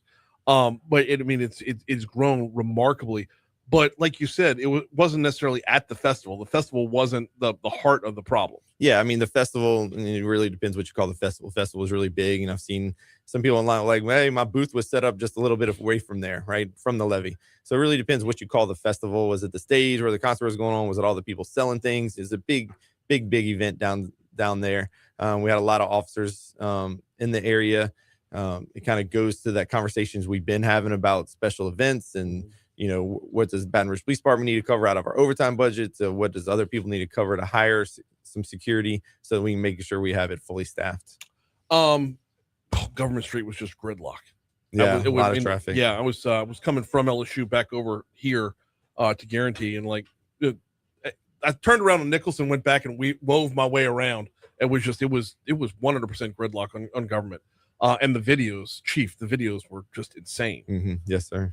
We got Baton Rouge Police Chief TJ Morrison with us. So 225 Fest in the books. Keeping it we'll move over to headlines. I'm not gonna bury the lead any further. A 22-year-old was arrested for allegedly raping a 94-year-old. And this is someone who has had previous arrests along the way. I know you can't talk about an individual investigation, but just when you see something like that happen, I know you're looking to make progress in the city to see things better. What does it do for morale when the same people are arrested over and over again? Yeah. So specifically about this incident, completely horrific. I said, and I'm trying to find words to describe it, and I don't think you can describe just how terrible of an incident this is. And the evidence against the suspect is overwhelming, that he committed this crime.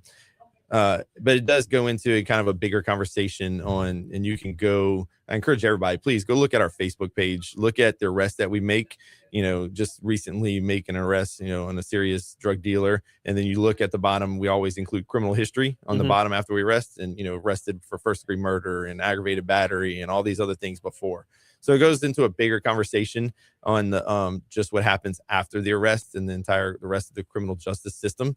I've seen the district attorney's office take a lot of heat. I don't think that they're, Hiller and all his team, they're doing a good job with what they have. They're completely overworked, under budgeted, understaffed, doing what they can. But just across the system, I think there needs to be a little bit of revamp to make sure we can hold people accountable for the crimes that they commit. Higher bonds when they're necessary, keep better monitoring of people so that we can make sure we're not arresting the same people over and over again. You say better monitoring. What would that look like? Just the ankle monitors, for one. We've had a lot of problems. Well, they got to work, first of all. Yeah, we've had a lot of problems with arresting people with broken ankle monitors on their ankles, right? I think the record so far is 5 dead ones. So 5 dead ankle monitors on one person arrested. I'm not making that up. I really think I believe that. I'm pretty sure that's real. Haven't heard that. So, but it's an ongoing problem. Yeah. So, I mean, we know, just because of the backlog that exists right now, that we arrest somebody right now for a homicide, they're not going to see a courtroom, for that trial for, 5-6 years, probably. So what happens to that person for 5 or 6 years? If they're out on bond, out on the street, they're going to be reoffending. They're letting everybody out in the public that knows that they committed that murder know it's okay that, hey, I know they killed somebody and they're still just out on the streets. So it just sends a bad message. So we definitely need to reevaluate how we're doing things. We've got Baton Rouge Police Chief TJ Morrison with us. This actually dovetails with something that the governor talked about in the opening address for the legislative session yesterday, talking about problem judges. And I'm not going to put you in a position to throw you under the bus with any particular judges, but does the problem reach that? I mean, is he anywhere close? I didn't hear his remarks, but and it's not up for me to sit here and I can't talk about judges because they're elected officials and we still have to work with them at the end of the day. But it's all public record, right? Yeah. And it's all out there for anybody, news agencies, even just the general public to look at. You can go online and find what someone was arrested for and then very easily see their bond. And then, but then I would encourage to then look a week or two later and see if that bond was adjusted, because we're seeing that sometimes. There's a bond that is set and that is what is usually seen. But then a little while later, that bond can be readjusted, and that number is sometimes harder to find and not as easy to track. The adjustment, I didn't even think about that end of it. But I mean, it's y'all are the ones who are out there. Y'all are the ones who are front and center. We see BRPD cars on the street. We don't see judge cars on the street. We don't see, any commissioners on the street. We see y'all, and y'all are the ones who are making the arrests. It's just, I don't know how to further clarify that the job's being done on this end. Yeah, it is. And, and again, just reminding that I can't brag on the officers of the Baton Rouge Police Department enough. Some of the best law enforcement professionals in the entire country, and they're working very overworked, understaffed, and are doing a great job to try to keep the city limits safe. Well, and even with that, the numbers are, believe it or not, trending in the right direction. I mean, even, with aberrations like this, you see a headline like this incident, it's difficult to remember that it's one incident. Yeah. And I hate talking about stats except to just brag on the department. And it's hard to talk about stats when the sheriff's office right now is working just tragic incident of an 8-year-old being crossfire and killed. But we ended last year down in shootings and homicides. And right now we are down compared to last year, 13% down compared to last year. So we are trending in the right direction, but I think if we can fix other parts, then we could do even better. Saw on the police department's Facebook page the other day. I don't really remember how long ago it was, but y'all had some stats that were out there. Total calls for service 13,907. Is that for the whole year? No, for the month of February.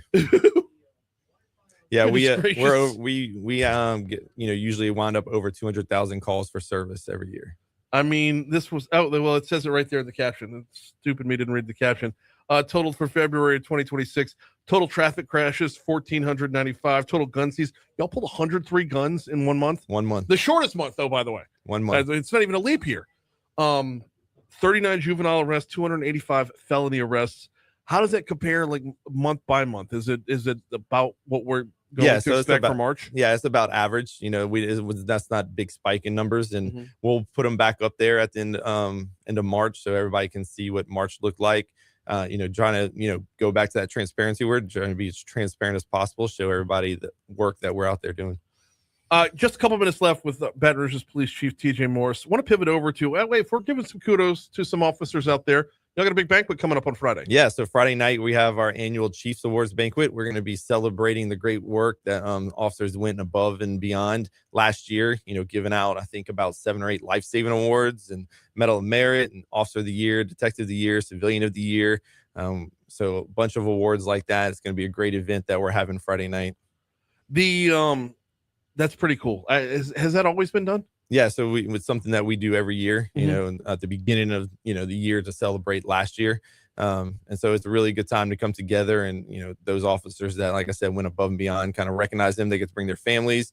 They get awarded, some cases certificate all the way up to like medals to wear on their Class A dress uniforms. Very, very good stuff. So I'm not going to ask you to call out any examples right now because I don't want you to forget somebody. Yeah. But what I am going to ask for is the next time you're on, I want the full roster, the full rundown. Okay. To give each one an individual shout out throughout, because these are the things that get overlooked. And when you have the 14,000 calls over the course of a month, the few of them that really rise above, or the hands full that rise above and beyond, is amazing stuff. So definitely next month, let's talk about that. Yeah.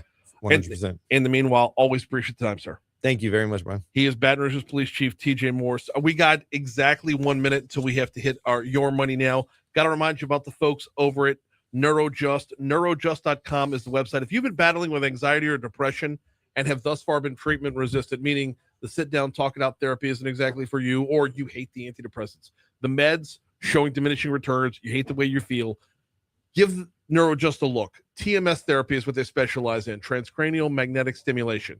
It's like physical therapy for your brain. And oh, by the way, insurance will pick up the tab. Been partnered with Neurojust for a little while now, and I keep hearing amazing results. Learn more at neurojust.com. They're right there on Bluebonnet. It's a therapy that is sweeping the nation. We're honestly lucky to have it here in Baton Rouge. Neurojust.com.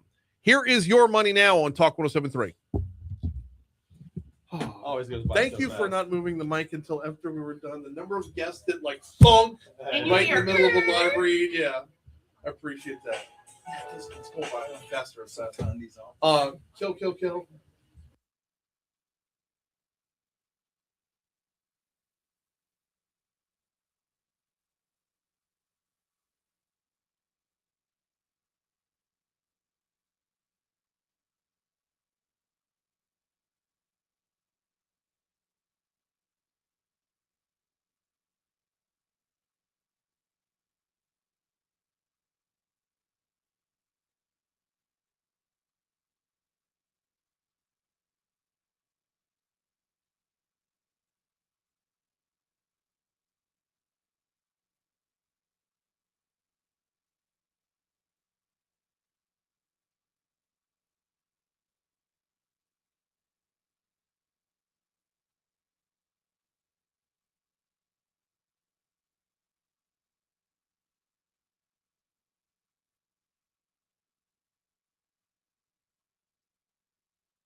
73 FM WBRP mornings with Brian Haldane rolling right along. Starting off the next hour, we're going to talk about the FADO donate for Louisiana Organ Procurement Agency, which means we push this day in history up to right now.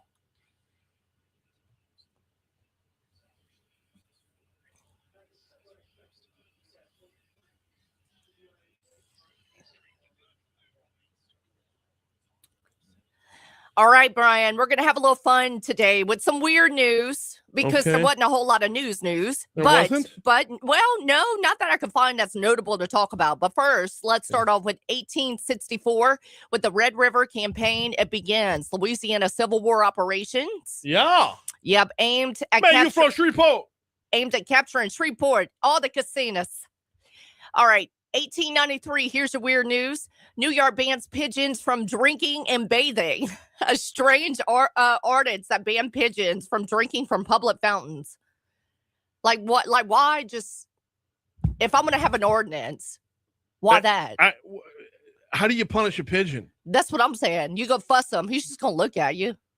But now you're going to have a pigeon that breaks the law. I know, and thought pigeons were making the water dirty, so they tried to legally keep birds away from the fountains. How'd you do that? How'd you capture pigeons? Anyways, I don't know. Why? It's just like when you're driving down the road and you see a deer crossing sign. The deer never go to the sign. I know they don't adhere to that. That's where you're supposed to cross, deer. What are you doing? Oh Lord. Okay, 1864. Abraham Lincoln appoints Ulysses S. Grant as Lieutenant General and Commander of all Union forces during the Civil War. 1969, James Earl Ray pleads guilty to assassinating civil rights leader Martin Luther King Jr. All right, 1982, the first space wedding. A Soviet cosmonaut celebrated his wedding while orbiting Earth aboard the spacecraft. His bride was back on Earth. Do you know why? No. Oh, do you know why this was their wedding day, though? What? Yeah, why? Because on this day in 1982, everybody thought the world was going to end. Well, a lot of people thought the world was going to end because all the planets temporarily aligned. Okay, so he's like, I got to get married. Yep. I got to do it. Yep. All right, 1998, a tornado in Oklahoma picked up livestock from a farm and tossed them hundreds of feet. One cow reportedly landed in a tree and survived the ordeal, becoming one of the strangest tornado survival stories. I'm like, what? On this day in history. And then in 2000, the dot-com bubble peaks when the NASDAQ index reaches its highest point before the crash. The dot-com bubble, man. Okay. All right, what you got, Brian? 1997, Buffy the Vampire Slayer premiered. Okay. That's it. Birthdays. Birthdays. Let me see. Carrie Underwood. Yeah. Birthday today. Bad Bunny. Chuck Norris. Olivia Wilde. John Hamm, known for his role in Mad Men, Robin Thicke, and Timbaland. Timbaland's 54 years old. That's crazy. Dude, as long as I'm younger than Timbaland, I'm young. Right? Yeah. All right. Notable deaths today. The only one I got is Harriet Tubman. Yep. That's the only one I got. All Same. right. National Day today. It is National Napping Day. I don't know what that's about. I don't know either, but look, coming off of daylight savings time and I'm exhausted, I would take a nap. I'm in for it. So it's also National Mario Day. Mario Day. Yeah. Mario Brothers is celebrated today every year. You know why? If you look at MAR10, today's March 10th, MARIO is what it looks like when you spell it out. Ooh, so okay. It's National Mario Day as well. All right, that is this day in history, and we have got to get you to news, traffic, weather on the back end of our news to start off the hour. We're going to talk about the FADO donate. It is just around the corner. And we've got Wendy Lipsey going to be in studio to talk about that coming up in just a little bit. Also next hour, we will have Congressman Troy Carter on next hour for DC Current, presented by LABI, and Secretary of State Nancy Landry as well. Here comes news.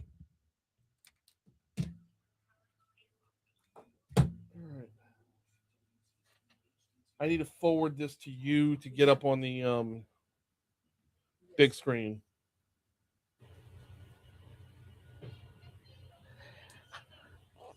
Byron. He has a joke. Of course, cops arrest pigeons. That's how they get their stool pigeons.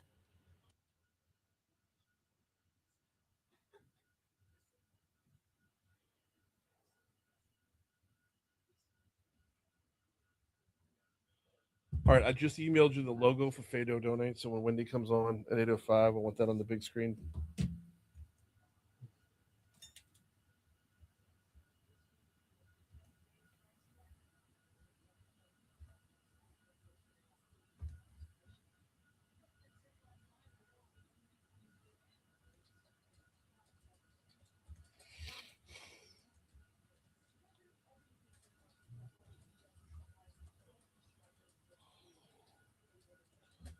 All righty.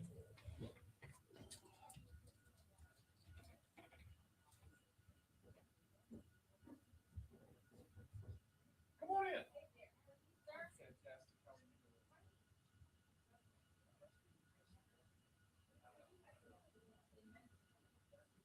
Well, where do you live at?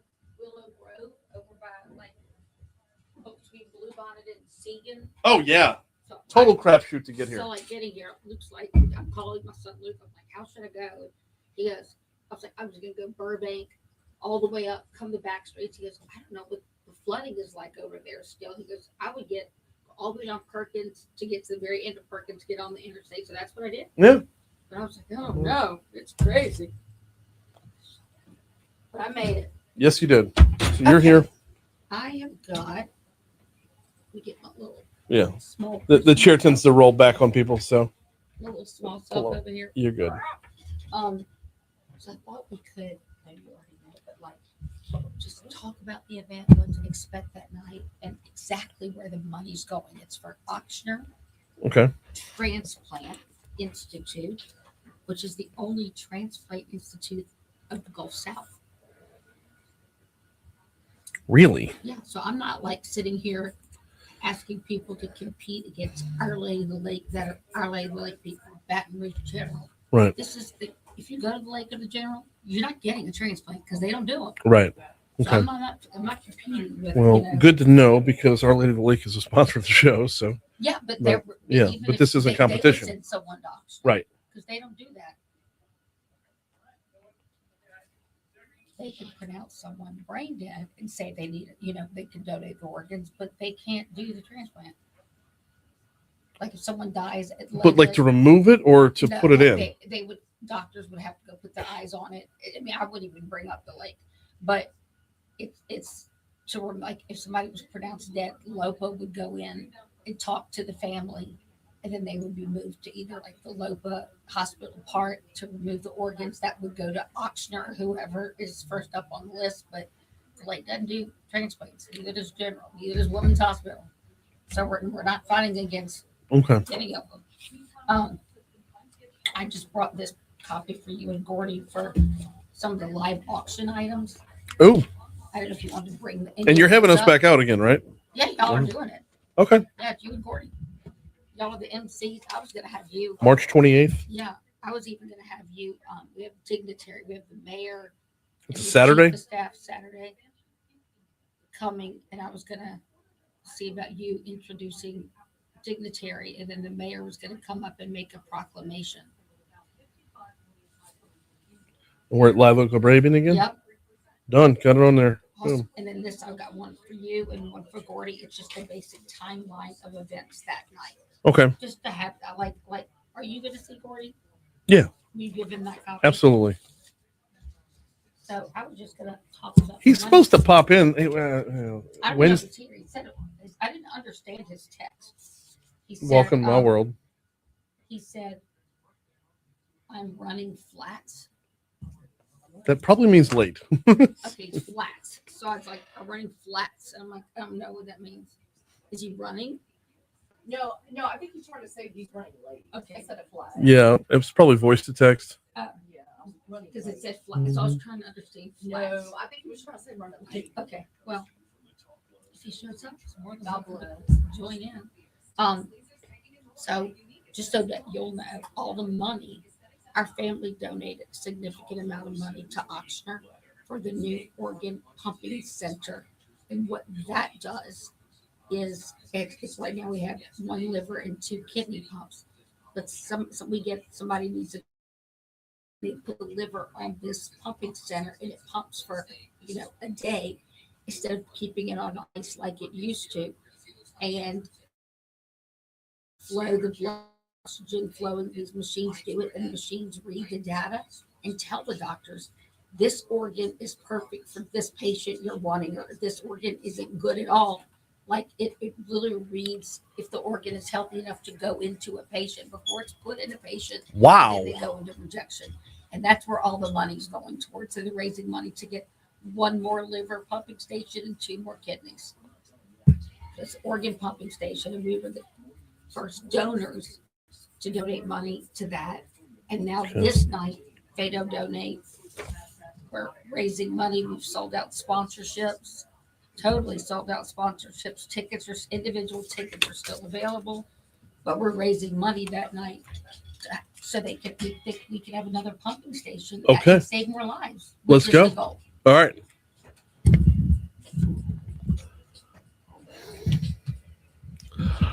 .806 Talk 107.3 FM WBRP mornings with Brian Haldane rolling right along. Hour 3 coming your way right now. Just set the table for the hour. Our state's Secretary of State, Nancy Landry, going to join us in our next segment. Let's talk about what she's got her eyes on for this legislative session. And then we're going to talk about the partial government shutdown with Congressman Troy Carter. That's one of the many topics we'll be covering in DC Current, presented by LABI, the Louisiana Association of Business and Industry. That's coming up at 8:35 right now. We're not talking LABI. We're talking LOPA. We've got Wendy Lipsey in with us. Good morning. Ochsner. With Ochsner. No. Yeah. Oh, sorry. Well, Yeah, the Fado Ochsner. Donate is coming up, and Yes. I always put y'all two together. So Yes. Yeah. This is for a different cause this time. Okay. But the same mission. Okay, so this is a fundraiser for not just Ochsner, but the Ochsner Transplant Institute. Correct. This is Okay. for that. We're going to talk about that in a minute. Let's start with Fado Donate because it's a special event. It's a wonderful event. Incredible. It's a heck of a lot of fun, to be sure. And it is for a great cause. We'll talk about the cause in the back end. Let's talk about the event first. What can we expect coming up on March 28th out at Live Oak Arabians? We can expect a night full of fun, laughter, a night of celebration of life. Mm-hmm. We encourage everybody to get your cowboy hat, your cowboy boots, your Stetsons, your jeans, Western attire, bling, no bling, your fringe, whatever, and come out and pass a good time. We're going to have a lot of amazing food by City Pork, beverages, libations, selfie robots, 360 photo booth, and we have the band, the Hayride, David St. Romain. Yeah. He's the lead singer. He'll be there. And we're just going to be having a great time. And we're raising money for organ donation awareness, which is with Ochsner Transplant Institute. Mm-hmm. And this night particular, we're raising money for the new organ pumping center at Ochsner.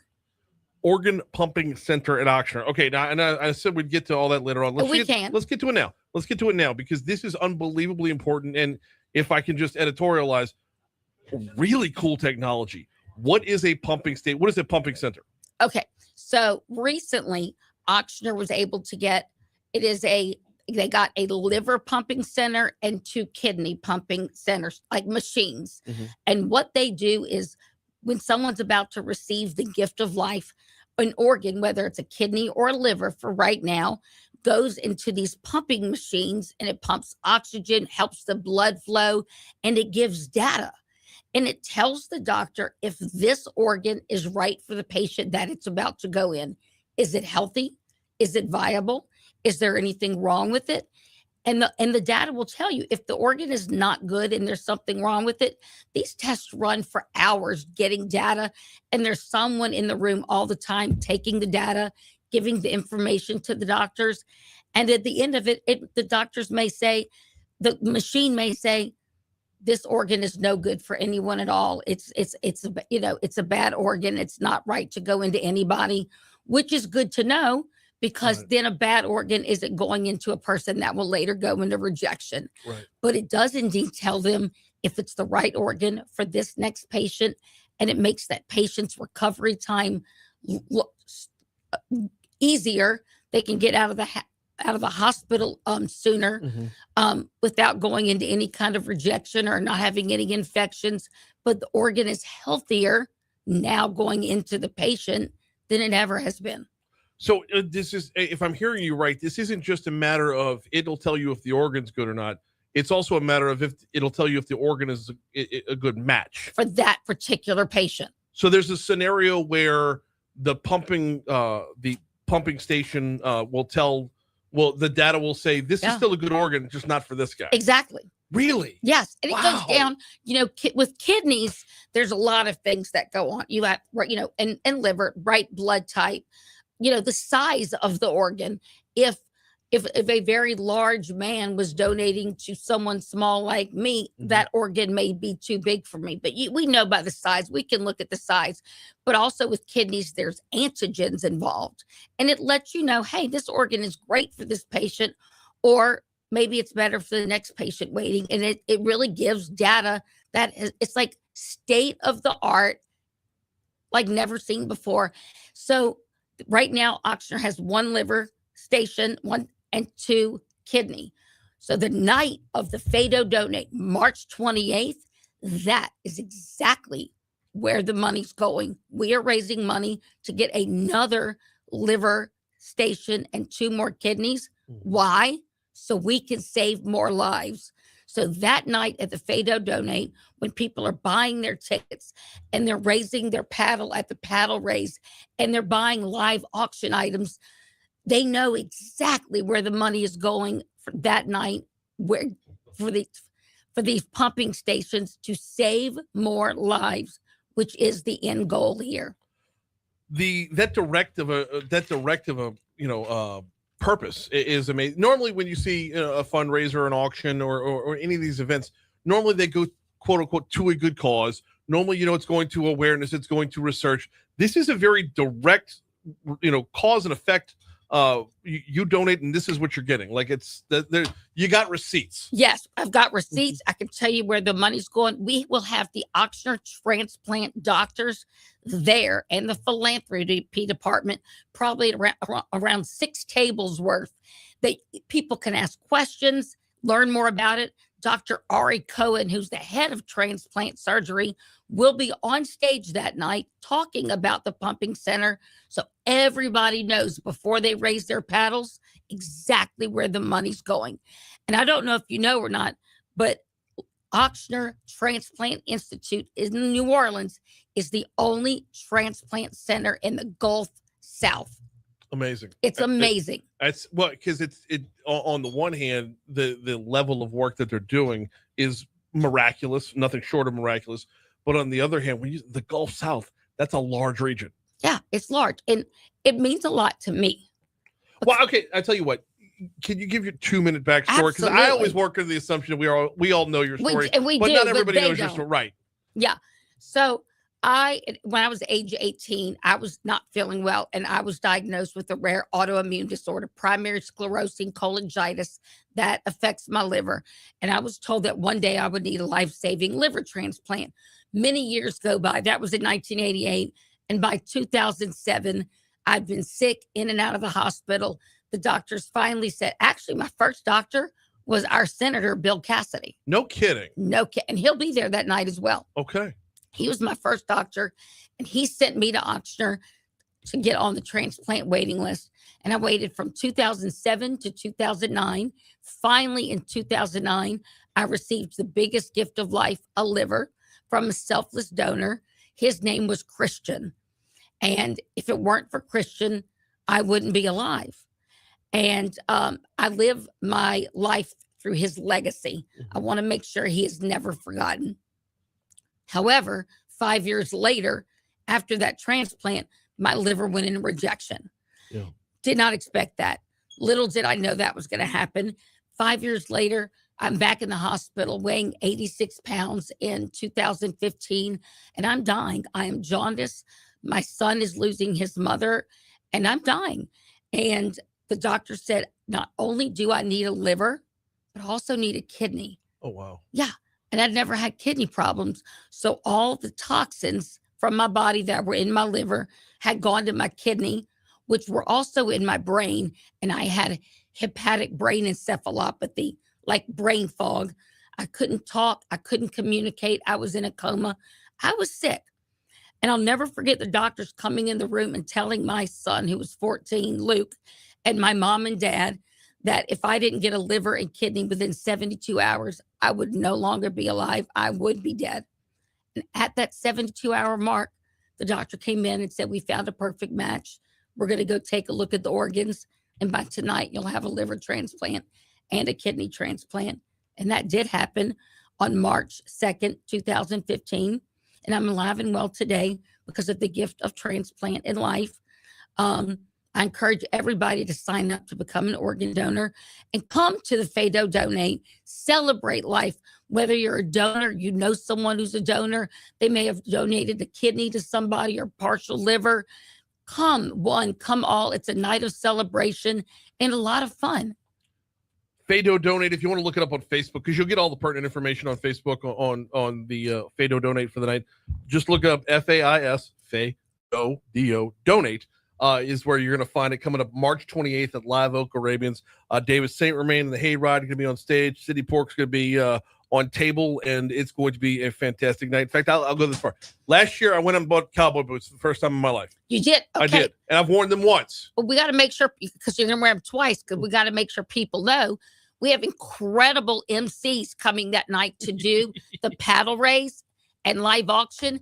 And I think y'all may have heard of them. Let's see. Brian Haldane and Gordy Rush will be in the house that night. I can't share a stage with that guy. No, I'm just kidding. I know you're just going to have to figure that out. That's going to be all. We're going to have a good time. It was a great time last year. Looking forward to an even better time this year. Boots. And I get to wear my cowboy boots for a second time. She is Wendy Lipsey. Fado Donate coming up with funds going directly, not just to the Ochsner Transplant Institute, but for a specific pumping station. Unbelievable stuff. Thank you so much for a couple minutes. Thank you so much for having me. Quick break. Come back. We got Nancy Landry next. Okay. That's fast. We get it all in? Yes. Yes. So, good. Yeah, I'll be there. I got my calendar. Good. Ready to roll. Starts at 6. So. Doors open at 6. And we want to keep things as going as we can. Because I don't want this to last an hour. I want the band to start and but I want to raise money, paddle raise. Yes. Now there's a part in there. I don't know what time it is that we are calling up dignitary. And since Gordy's doing a lot of that, I think it'd be great if you did the dignitary. We look around. Dixon may come, like for you to say what he is, his exact title. He doesn't have to come up, but just if Dixon Macon, Senator Bill Cassidy. Our mayor will be there. Mayor Sid Edwards. I don't know if somebody's coming from New Orleans, but we'll make sure we have everybody. And maybe you should be the one to welcome and then call Sid Edwards up because he's going to make a proclamation for National Transplant Day or something. Cool. We got it. So, anything else? No, we're good. And I should have said something. Today's my mom's birthday. I should have wished her happy birthday. Oh. I know. I didn't think about it until just now.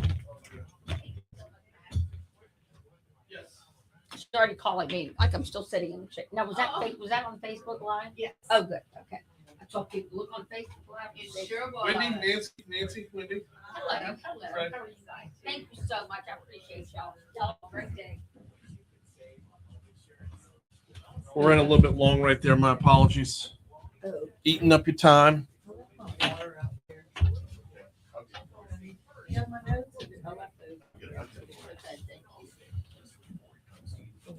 Hi, how are you?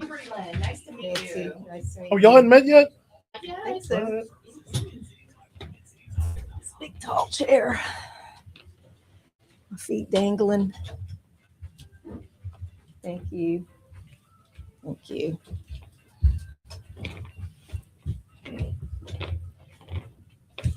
I know. Oh, once I'm in, can you run and grab something off the printer on the 3rd floor and bring it to me? Okay. Yeah, thank you. 819. 819, Talk 107.3 FM, WBRP, mornings with Brian Haldane, rolling right along. Getting to our Secretary of State, Nancy Landry, coming up in just a quick second, but I do need to remind you about the folks at Guarantee Health Solutions. Love this partnership. Well, for a number of different reasons. Let's start with the basics here. The tagline is bridging the gap between healthcare and hospitality. The expansion on that is if you are in the medical field, take a look around your office. Where do you need help? Is there a gap anywhere in the office, whether you're talking about your marketing, or whether you're talking about your plans for expansion, whether you're talking about growth, whether you're talking about the relationship you have with your patients? All of this combines toward making for a successful medical office, whether you're talking about an urgent care, Whether you're talking about a general practitioner or a specialty office, Guarantee Health Solutions has mapped out the path to bring your office, your medical office to the next level. Learn more at guaranteehealth.com, guaranteehealth.com. All right, our Secretary of State, Nancy Landry, is in with us. Good morning. How are you? Good morning, Brian. Thanks for having me on. Not glad to have you on. Glad to talk to you 2 days in a row because we were, it wasn't morning drive yesterday, so we were counting down to the governor's speech. Did we get you there on time? We were right on time. Okay, because you had literally 4 minutes to get from where we were to where you were going. So we made it. The elevator wasn't crowded, and we had to wait on the Supreme Court. So. Oh, well, there you go, right there. We've got a lot of ground to cover this morning. We're going to talk about what you're looking at legislatively in just a second, but I want to start off with, I would be remiss if we didn't take every possible opportunity to remind folks what's coming up in May and June and how it's different. That's right. We have a change in elections. May and June elections this year are going to include closed party primary races. The legislature made this change in 2024, and it takes effect this year. It's for 5 races. It'll be U.S. House, U.S. Senate, Public Service Commission, Board of Elementary and Secondary Education, and the Louisiana Supreme Court. For those 5 races, we will have Brilliant. Okay. For those 5 races, there'll be closed party primaries. And so Republicans will vote in the Republican primary. Democrats will vote in the Democratic primary. And if you are a no party voter, you get to select which primary you participate in. So if you are formally independent, you become no party, correct? Right. You are a no party voter now. We no longer have independents. They're called no parties now. It's amazing. We can repeat this a million times over, and there will still be folks that show up in May not knowing what to do. But you're on your end. Poll workers are as well trained as the messaging has been, correct? We've already trained poll workers. We trained the clerks, the registrars, the poll workers are in the process of being trained. Many of them have already participated in the training. We want voters now to know that the changes are coming up. We encourage everyone to go to govote.com and check your voter registration, because although you've been voting a certain way, maybe your entire life, that doesn't change your voter registration officially. And the ballot you get in those 5 closed party primary races is determined by your official registration. Secretary of State Nancy Landry is with us. So that's what's coming up in May. I was looking at it this morning. There are 6 more election days this year. That's we have many elections this year. Crazy number. We have 6 more election days this year. We had February, March, April, May. We got this coming Saturday. June, November, and December elections this year. Not around the whole state. Some of them are special elections in just a few parishes, but we've had kind of a record year in the number of elections. Well, I mean, this Saturday is literally just one race, right? Right. That's just in State District 69, which is right here in Baton Rouge. So we talk about it a lot just to get people out there voting. There's also a legislative session going on. That's why we have you in this morning. To talk about what your office is eyeing up for this legislative session. So what's got your attention? So this year, we're going to continue to focus on election integrity. And we do have a lot to do with closed party primaries, so we don't have a whole lot of bills, but we do have 3 bills that we are encouraging the legislators to vote for. One is by Representative Bo Boye, and it is House Bill 691, and it helps to maintain the integrity of Louisiana's voter rolls by checking it regularly against the SAVE data, the Systematic Alien Verification for Entitlements data. This is the data that gives us information about whether people who register to vote are citizens or not. The second one is by Representative Polly Thomas, and it prevents individuals from photographing, recording, or producing voter registration information in the precinct register. And that protects voters from harassment. And the key piece of our legislative package this year is Senate Bill 319 by Senator Presley. And it will provide specific ways to positively identify voters when they come in to vote. Instead of just having a broad statement that you can use any generally identifiable ID, you have to now have specific ID that actually checks your identity when you are issued that ID. And so it just tightens up our voter ID laws a little bit. In what way? Like, how is this just a state issued ID, right? a state issued ID or a passport. There's a list of primary documents and then secondary documents that you can use. If you don't have one from the primary list, then you can use a combination of things from the secondary list. But we have just that broad statement in the law right now that says any generally recognized ID with a signature and a picture. And we have people coming to the polls with Costco IDs, you know, trying to vote with a Costco ID.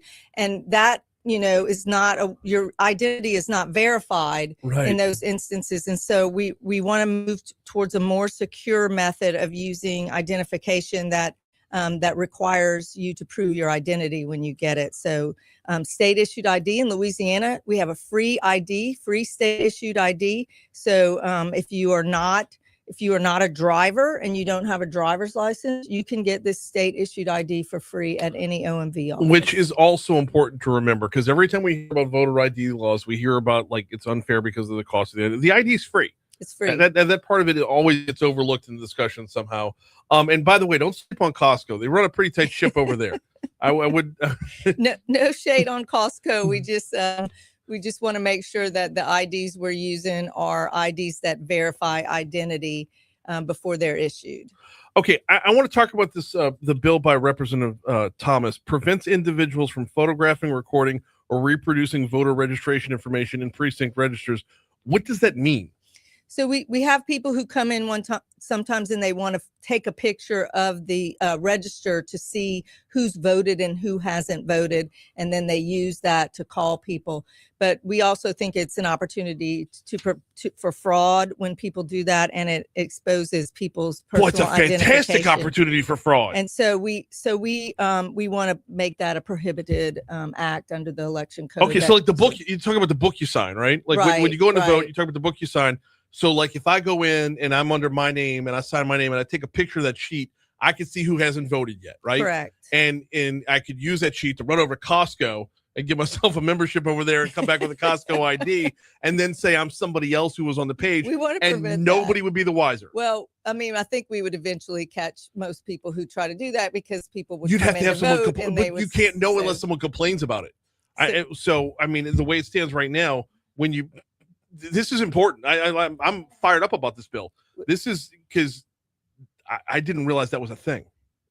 Well, it's you know, we try to protect that data, but we wanted to make sure that it was you know, a criminal act and that you're be prosecuted if you do it now. So we generally protect voter information in the precinct register, but we do have people who come in and want to do that, and we want to make sure that it's clear that it is a prohibited practice. Well, yeah, there is no benefit of taking that picture.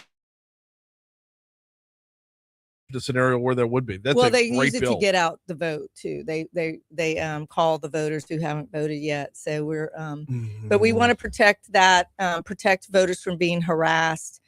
We don't think that voters should be targeted and harassed. And so we have many other bills that protect voters from that kind of thing. And we just wanted to make everything consistent. Now, we got about 2 minutes left with Secretary of State Nancy Landry. This SAVE bill by Bo Boyer. This is what we're talking about nationally, right? I mean, there's all kinds of controversy on the national level. This would make sure that here in Louisiana, we're not subject to what they're fighting up in D.C. This is a little bit different. That the federal Save America bill contains many things, mainly that you have to have voter ID to vote. Almost all of them we already do. Mm-hmm. So we don't need a state Save America Act because we already have that in the law. But this is this is the Save data. This is systematic alien verification for entitlement data. We were the first state to run our voter rolls through that data, and that's when we identified 403 non-citizens on our rolls, and we've removed those individuals since then.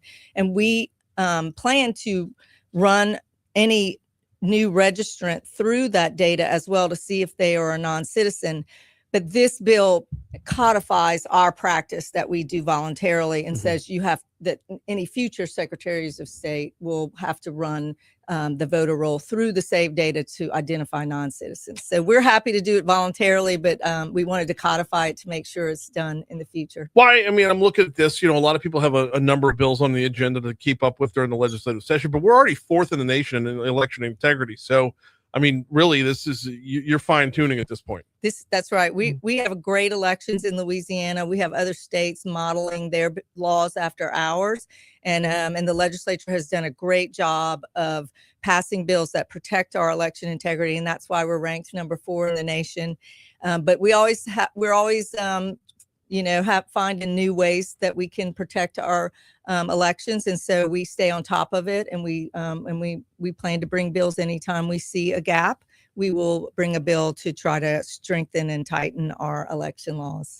She is Secretary of State Nancy Landry. I greatly appreciate a couple minutes this morning. Thank you so much for stopping in. Brian. Absolutely. All right, we're coming up on news. We'll start. We blew right past ABC. Not even apologizing for that. We got our local news, traffic, weather on the back end. Congressman Troy Carter is going to join us. We got a stack of things to talk about. If you're waiting in line at the airport, that would be one of them, right? That's all coming up next on Talk 107.3. That was a fast 12 minutes. Oh, my goodness. No, my pleasure. Thank you for coming in. Day after, right? Always sure. Thank you, man. Hey, those pictures from New Orleans are crazy, aren't they? At the airport. You should get out their car. They're already in line. I mean, it's like 6 hours now? Yeah, that's crazy. You take 6 hours in line plus 2 hours of flight. 6 hours in line? Yes. 6 hours in line plus 2 hours of flight. It takes you the same time to drive to Atlanta as it does to fly. You too. Oh. I love that the Tiger vehicle's keychain has a bottle opener on it. That does not send the wrong message at all, does it? I know. We love to party. Here's the station vehicle. Don't drink and drive. I love the Tiger Beat. I love driving it. It's too fancy for me. Well, I like it because of the boys. Yeah. Well, I like the Eagle Durango.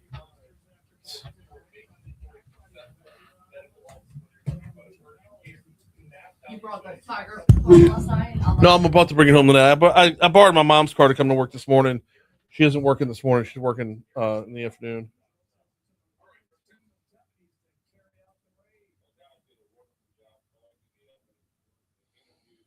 I think my Highlander's about to go kaput because before I ran into a hole, I wrecked it in New Orleans and a whole engine fucking fell out. Yeah. And so, yes, Toyotas are supposed to be durable, but I think it's on its last leg. And so I test drove one of those fancy Yukons, like the 2026. That thing is too fancy.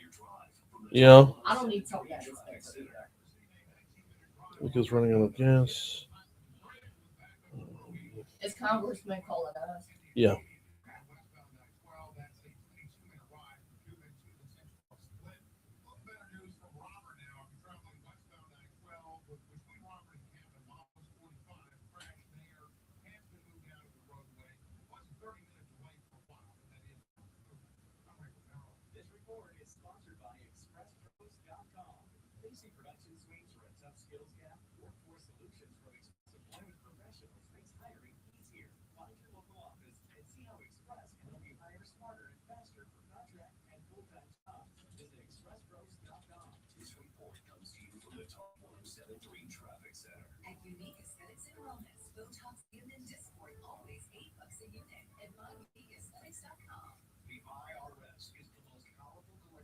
The IRS. I couldn't sleep. We were being audited. They do not give up until you pay. They put a lien on my house. Do you owe back taxes? Call Tax Solutions now and get some help. For a limited time, the IRS offers a tax forgiveness program called the Fresh Start Initiative. Our team can make it easier for you to pay back taxes, avoid tax liens, and get a fresh start. Sometimes it just needs a chance. Call Tax Solutions now and pay back the IRS.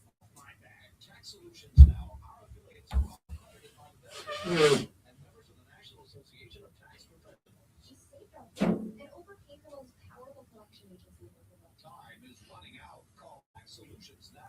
Call 800-319-6697. 800-319-6697. 800-319-6697. Business leaders understand that if you want results, Talk 107.3. Hey, yes, sir. We'll be coming to you in 2 minutes. Good morning. Yes, sir. We'll be coming to you shortly.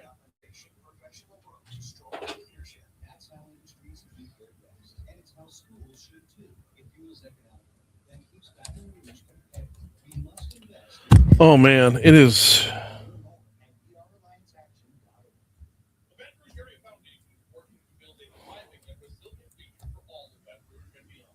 Whether they're strengthening nonprofits, connecting philanthropists with causes they care about, or taking on transformative projects for positive change, you can rest assured that RAF is your community foundation.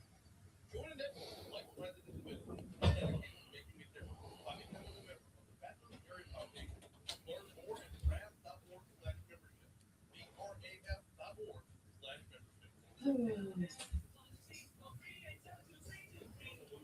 Offices in Baton Rouge. 107.3 weather. Stay warm and muggy today with those high temperatures in the middle 80s under mostly cloudy skies. The biggest difference from yesterday is not near as many of those pop-up showers and thunderstorms, only seeing a 10% coverage. Overnight lows in the upper 60s, and on Wednesday, this is when we see a cold front move through the area. Before it gets here, we're going to see those high temperatures at 84 with scattered showers and thunderstorms during the day, but then widespread action overnight. Some of these storms could be strong to severe. I'm In tornadoes. with your short station forecast WBOZ Channel 2. Hey, it's Lawrence Larson. Right conversation from the West Coast. Weekends at 7, right here on Talk 107.3.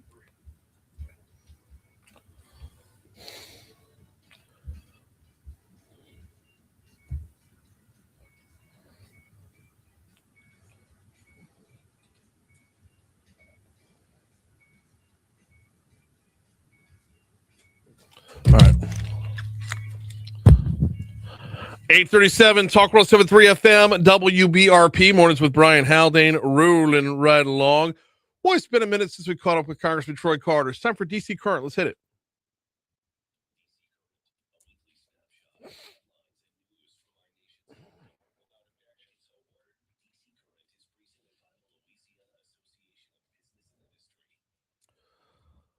On the hotline with us now is Louisiana's 2nd District Congressman Troy Carter. How are you, sir? How you been?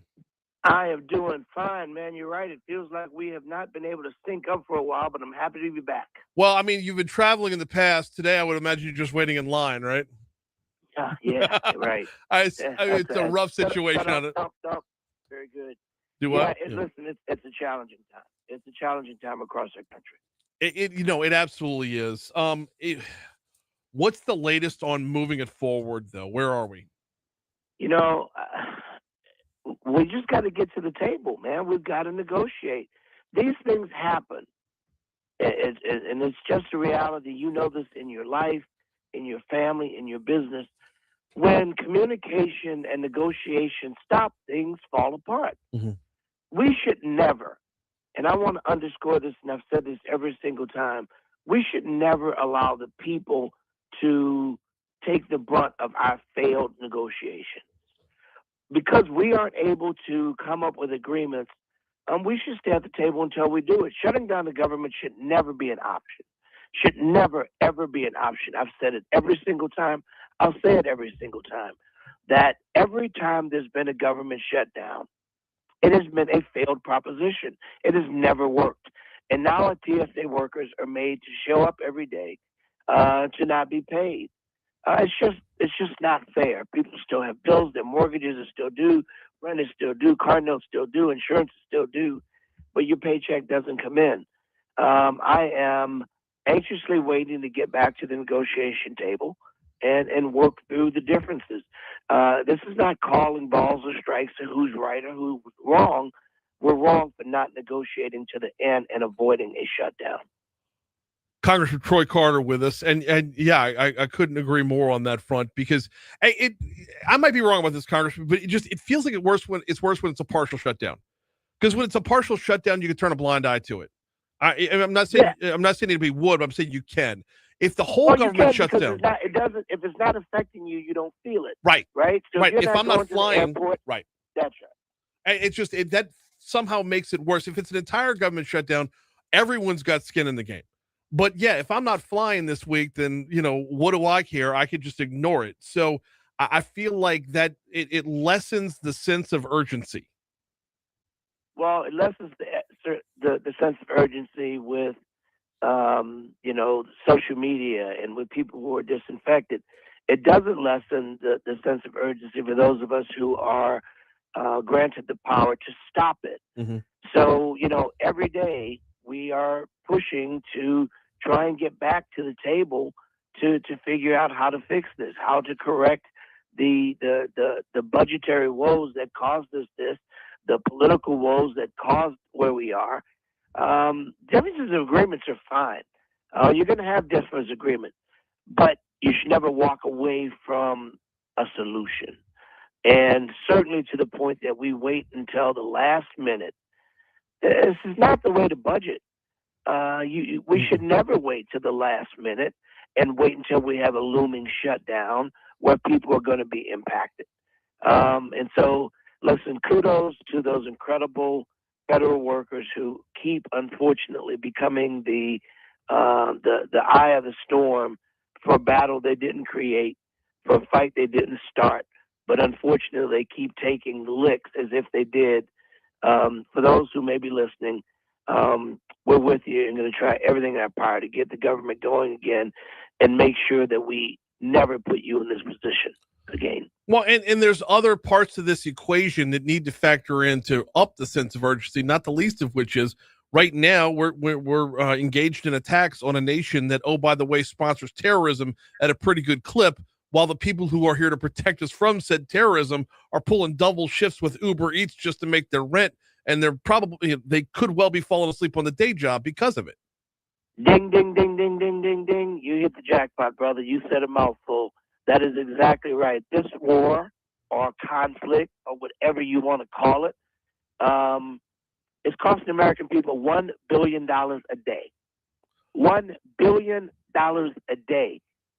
Brian, do you know what we can do with $1 billion in Louisiana a day? We can end homelessness. We can make sure that everyone owns their own home. We can fix all of our infrastructure needs.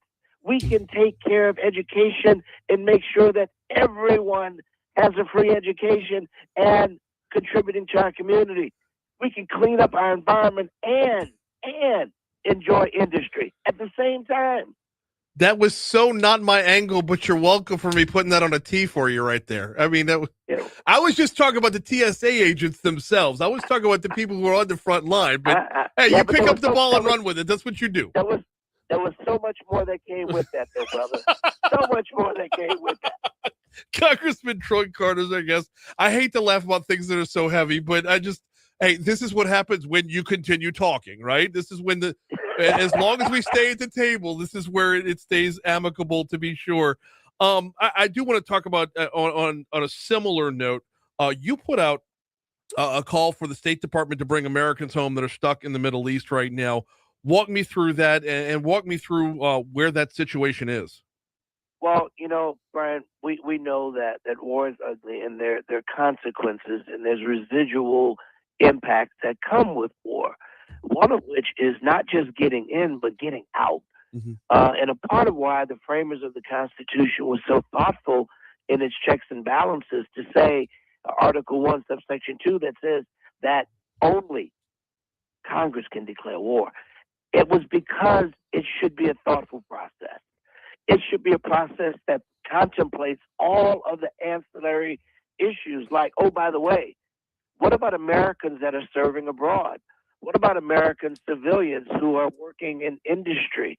What about Americans who are working in philanthropic or humanitarian efforts? What about those who are in school, in classrooms?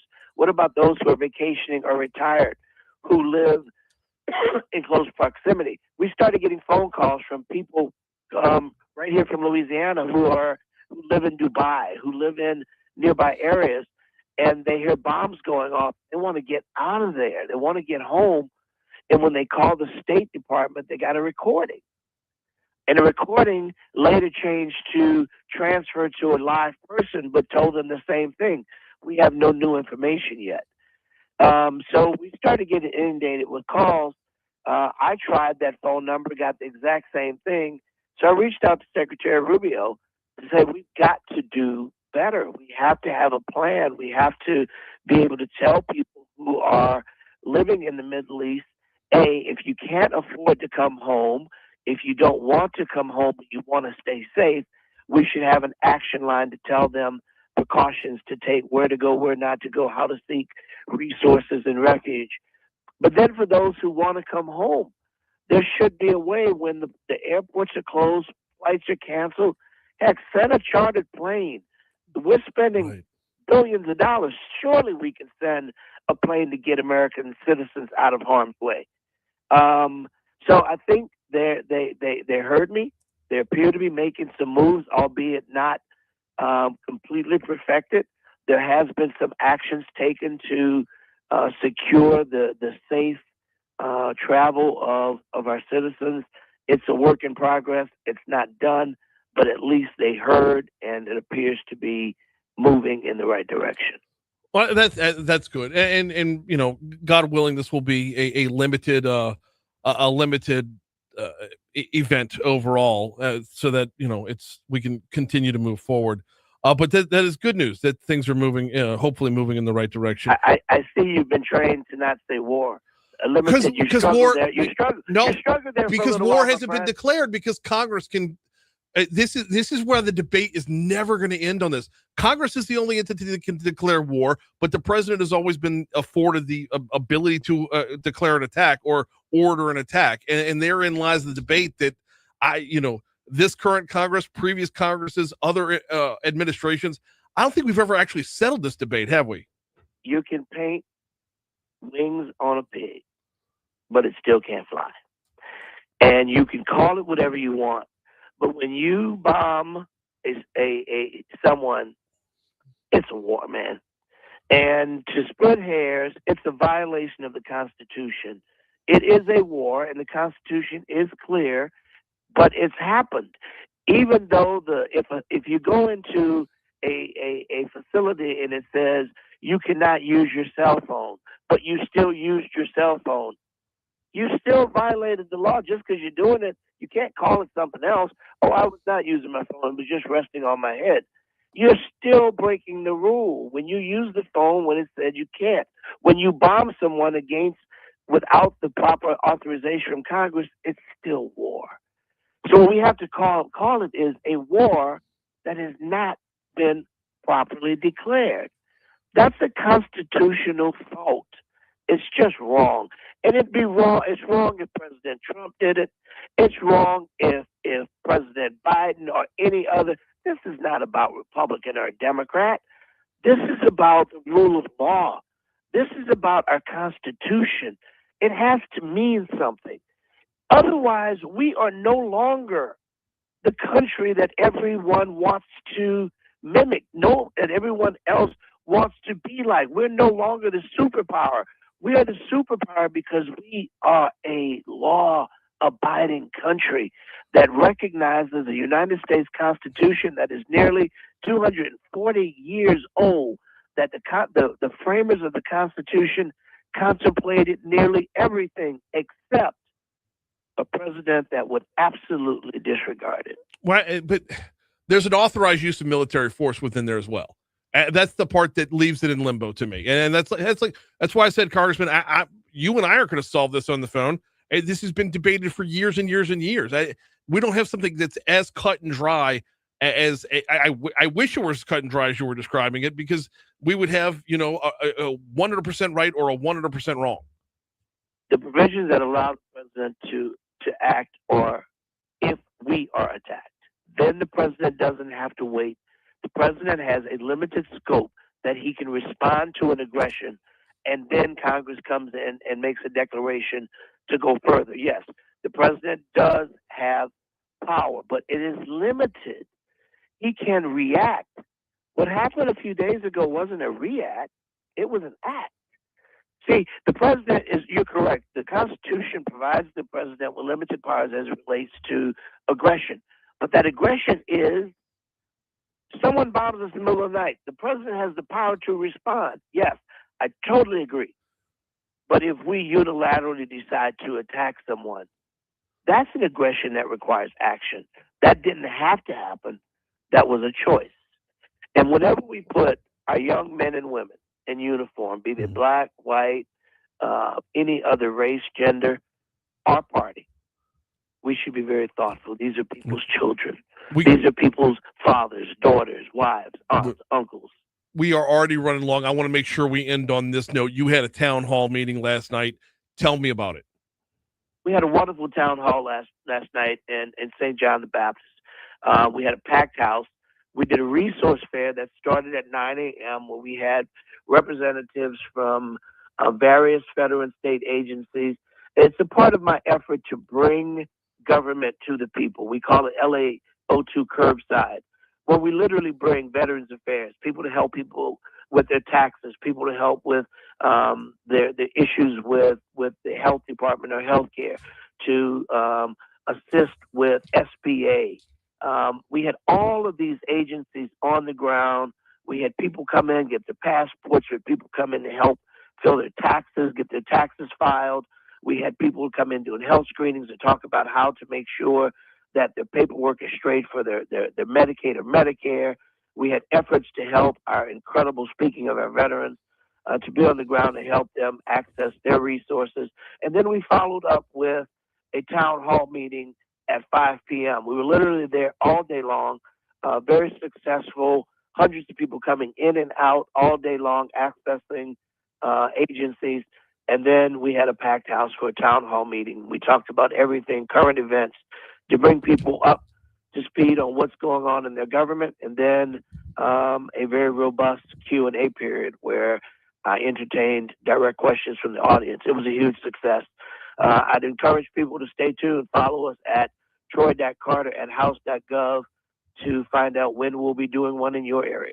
He is Congressman Troy Carter. I always appreciate the conversation. I always appreciate the time. Thank you so much. God bless you, my friend. Have a fantastic week. You do the exact same. We're so long. You know, I don't even need to say it. If I've got Congressman Carter on, we're long. We'll break. We'll close it next. Y'all can hate on him all you want. That was awesome. That was fun. I want that every week because that's what our nation was built on. A disagreement and a back and forth.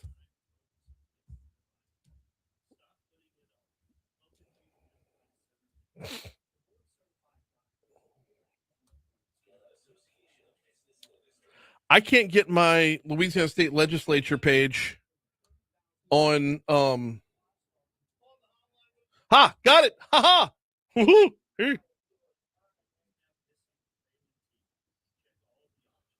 I got stuck in this loop on the bill search where I was looking for bills from 2025 and I couldn't get back home again to 2026. Oh. Oh.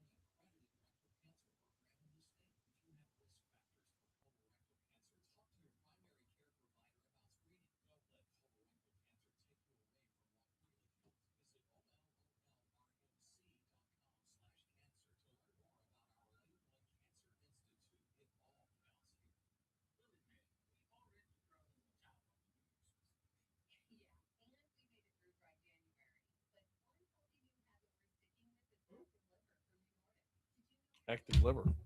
Available at Schwegmans and K&B. Think of blowing up? Do I? No shit.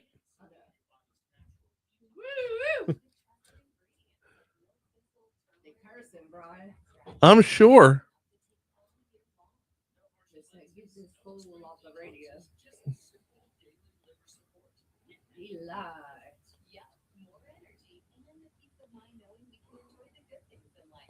Brian, you just like stirring the pot. I like having a good conversation. And I'd be damned if that wasn't a good conversation.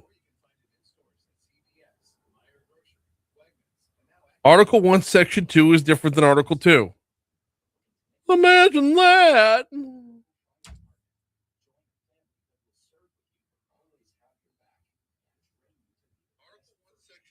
Whoop.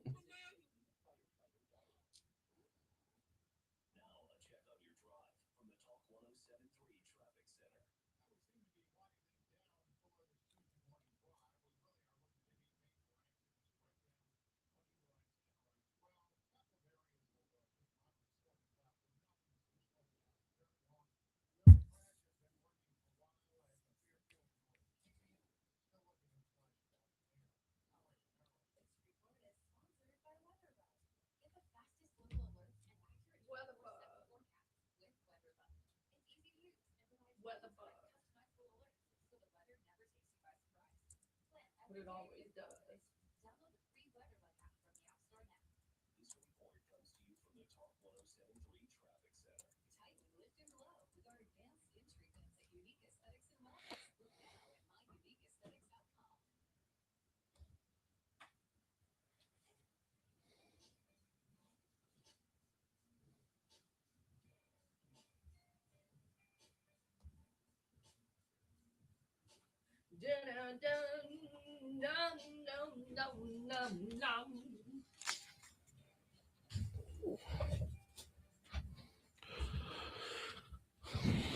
I hate them all you want in the comments. I don't care. That's why we have the conversation. God bless Troy Carter. Hey, we're going to be on opposite sides, but that's the whole point of what we do in this country. 855, 856, Talk 107.3 FM, WBRP. We're almost done here on Mornings with Brian Haldane. Yeah, I'm seeing the comments roll in over in the Facebook chat. And yes, disagree with them all day long, but engage. Have the conversation. That's why I have him on here. And he's, look, you disagree with him. That's the whole point. That's the whole point. Jeff says Troy Carter needs to learn the law and Constitution. Does Libya and Obama ring a bell? I mean, does Harry Truman and Korea ring a bell?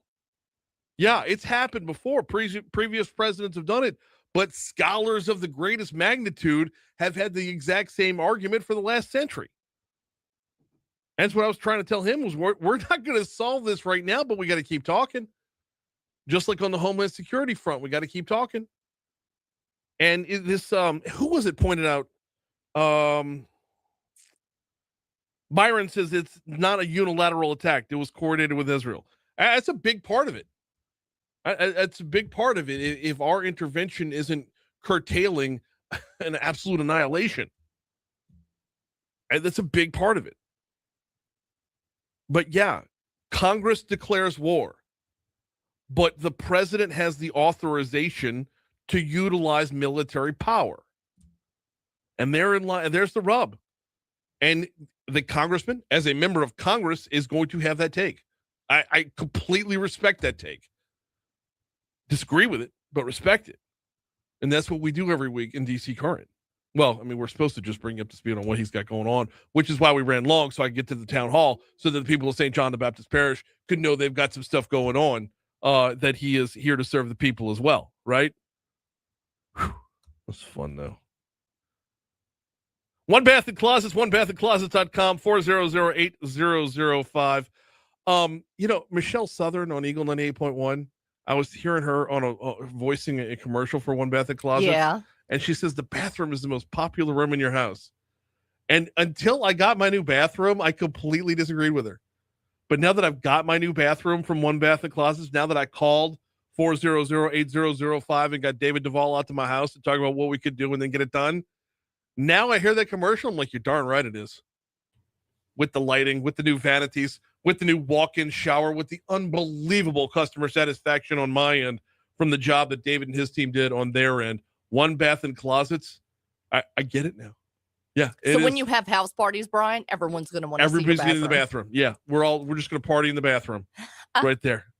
That's onebathandclosets.com. We got to get out of here. Moon's next. We'll see y'all tomorrow.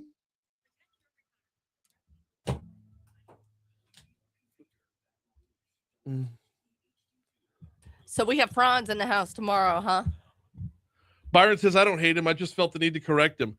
Nah, I'm pretty sure Jeff hates him because Jeff said, get this lying clown off the radio The morons in New Orleans might believe him, but normal, intelligent people know he is simply playing politics.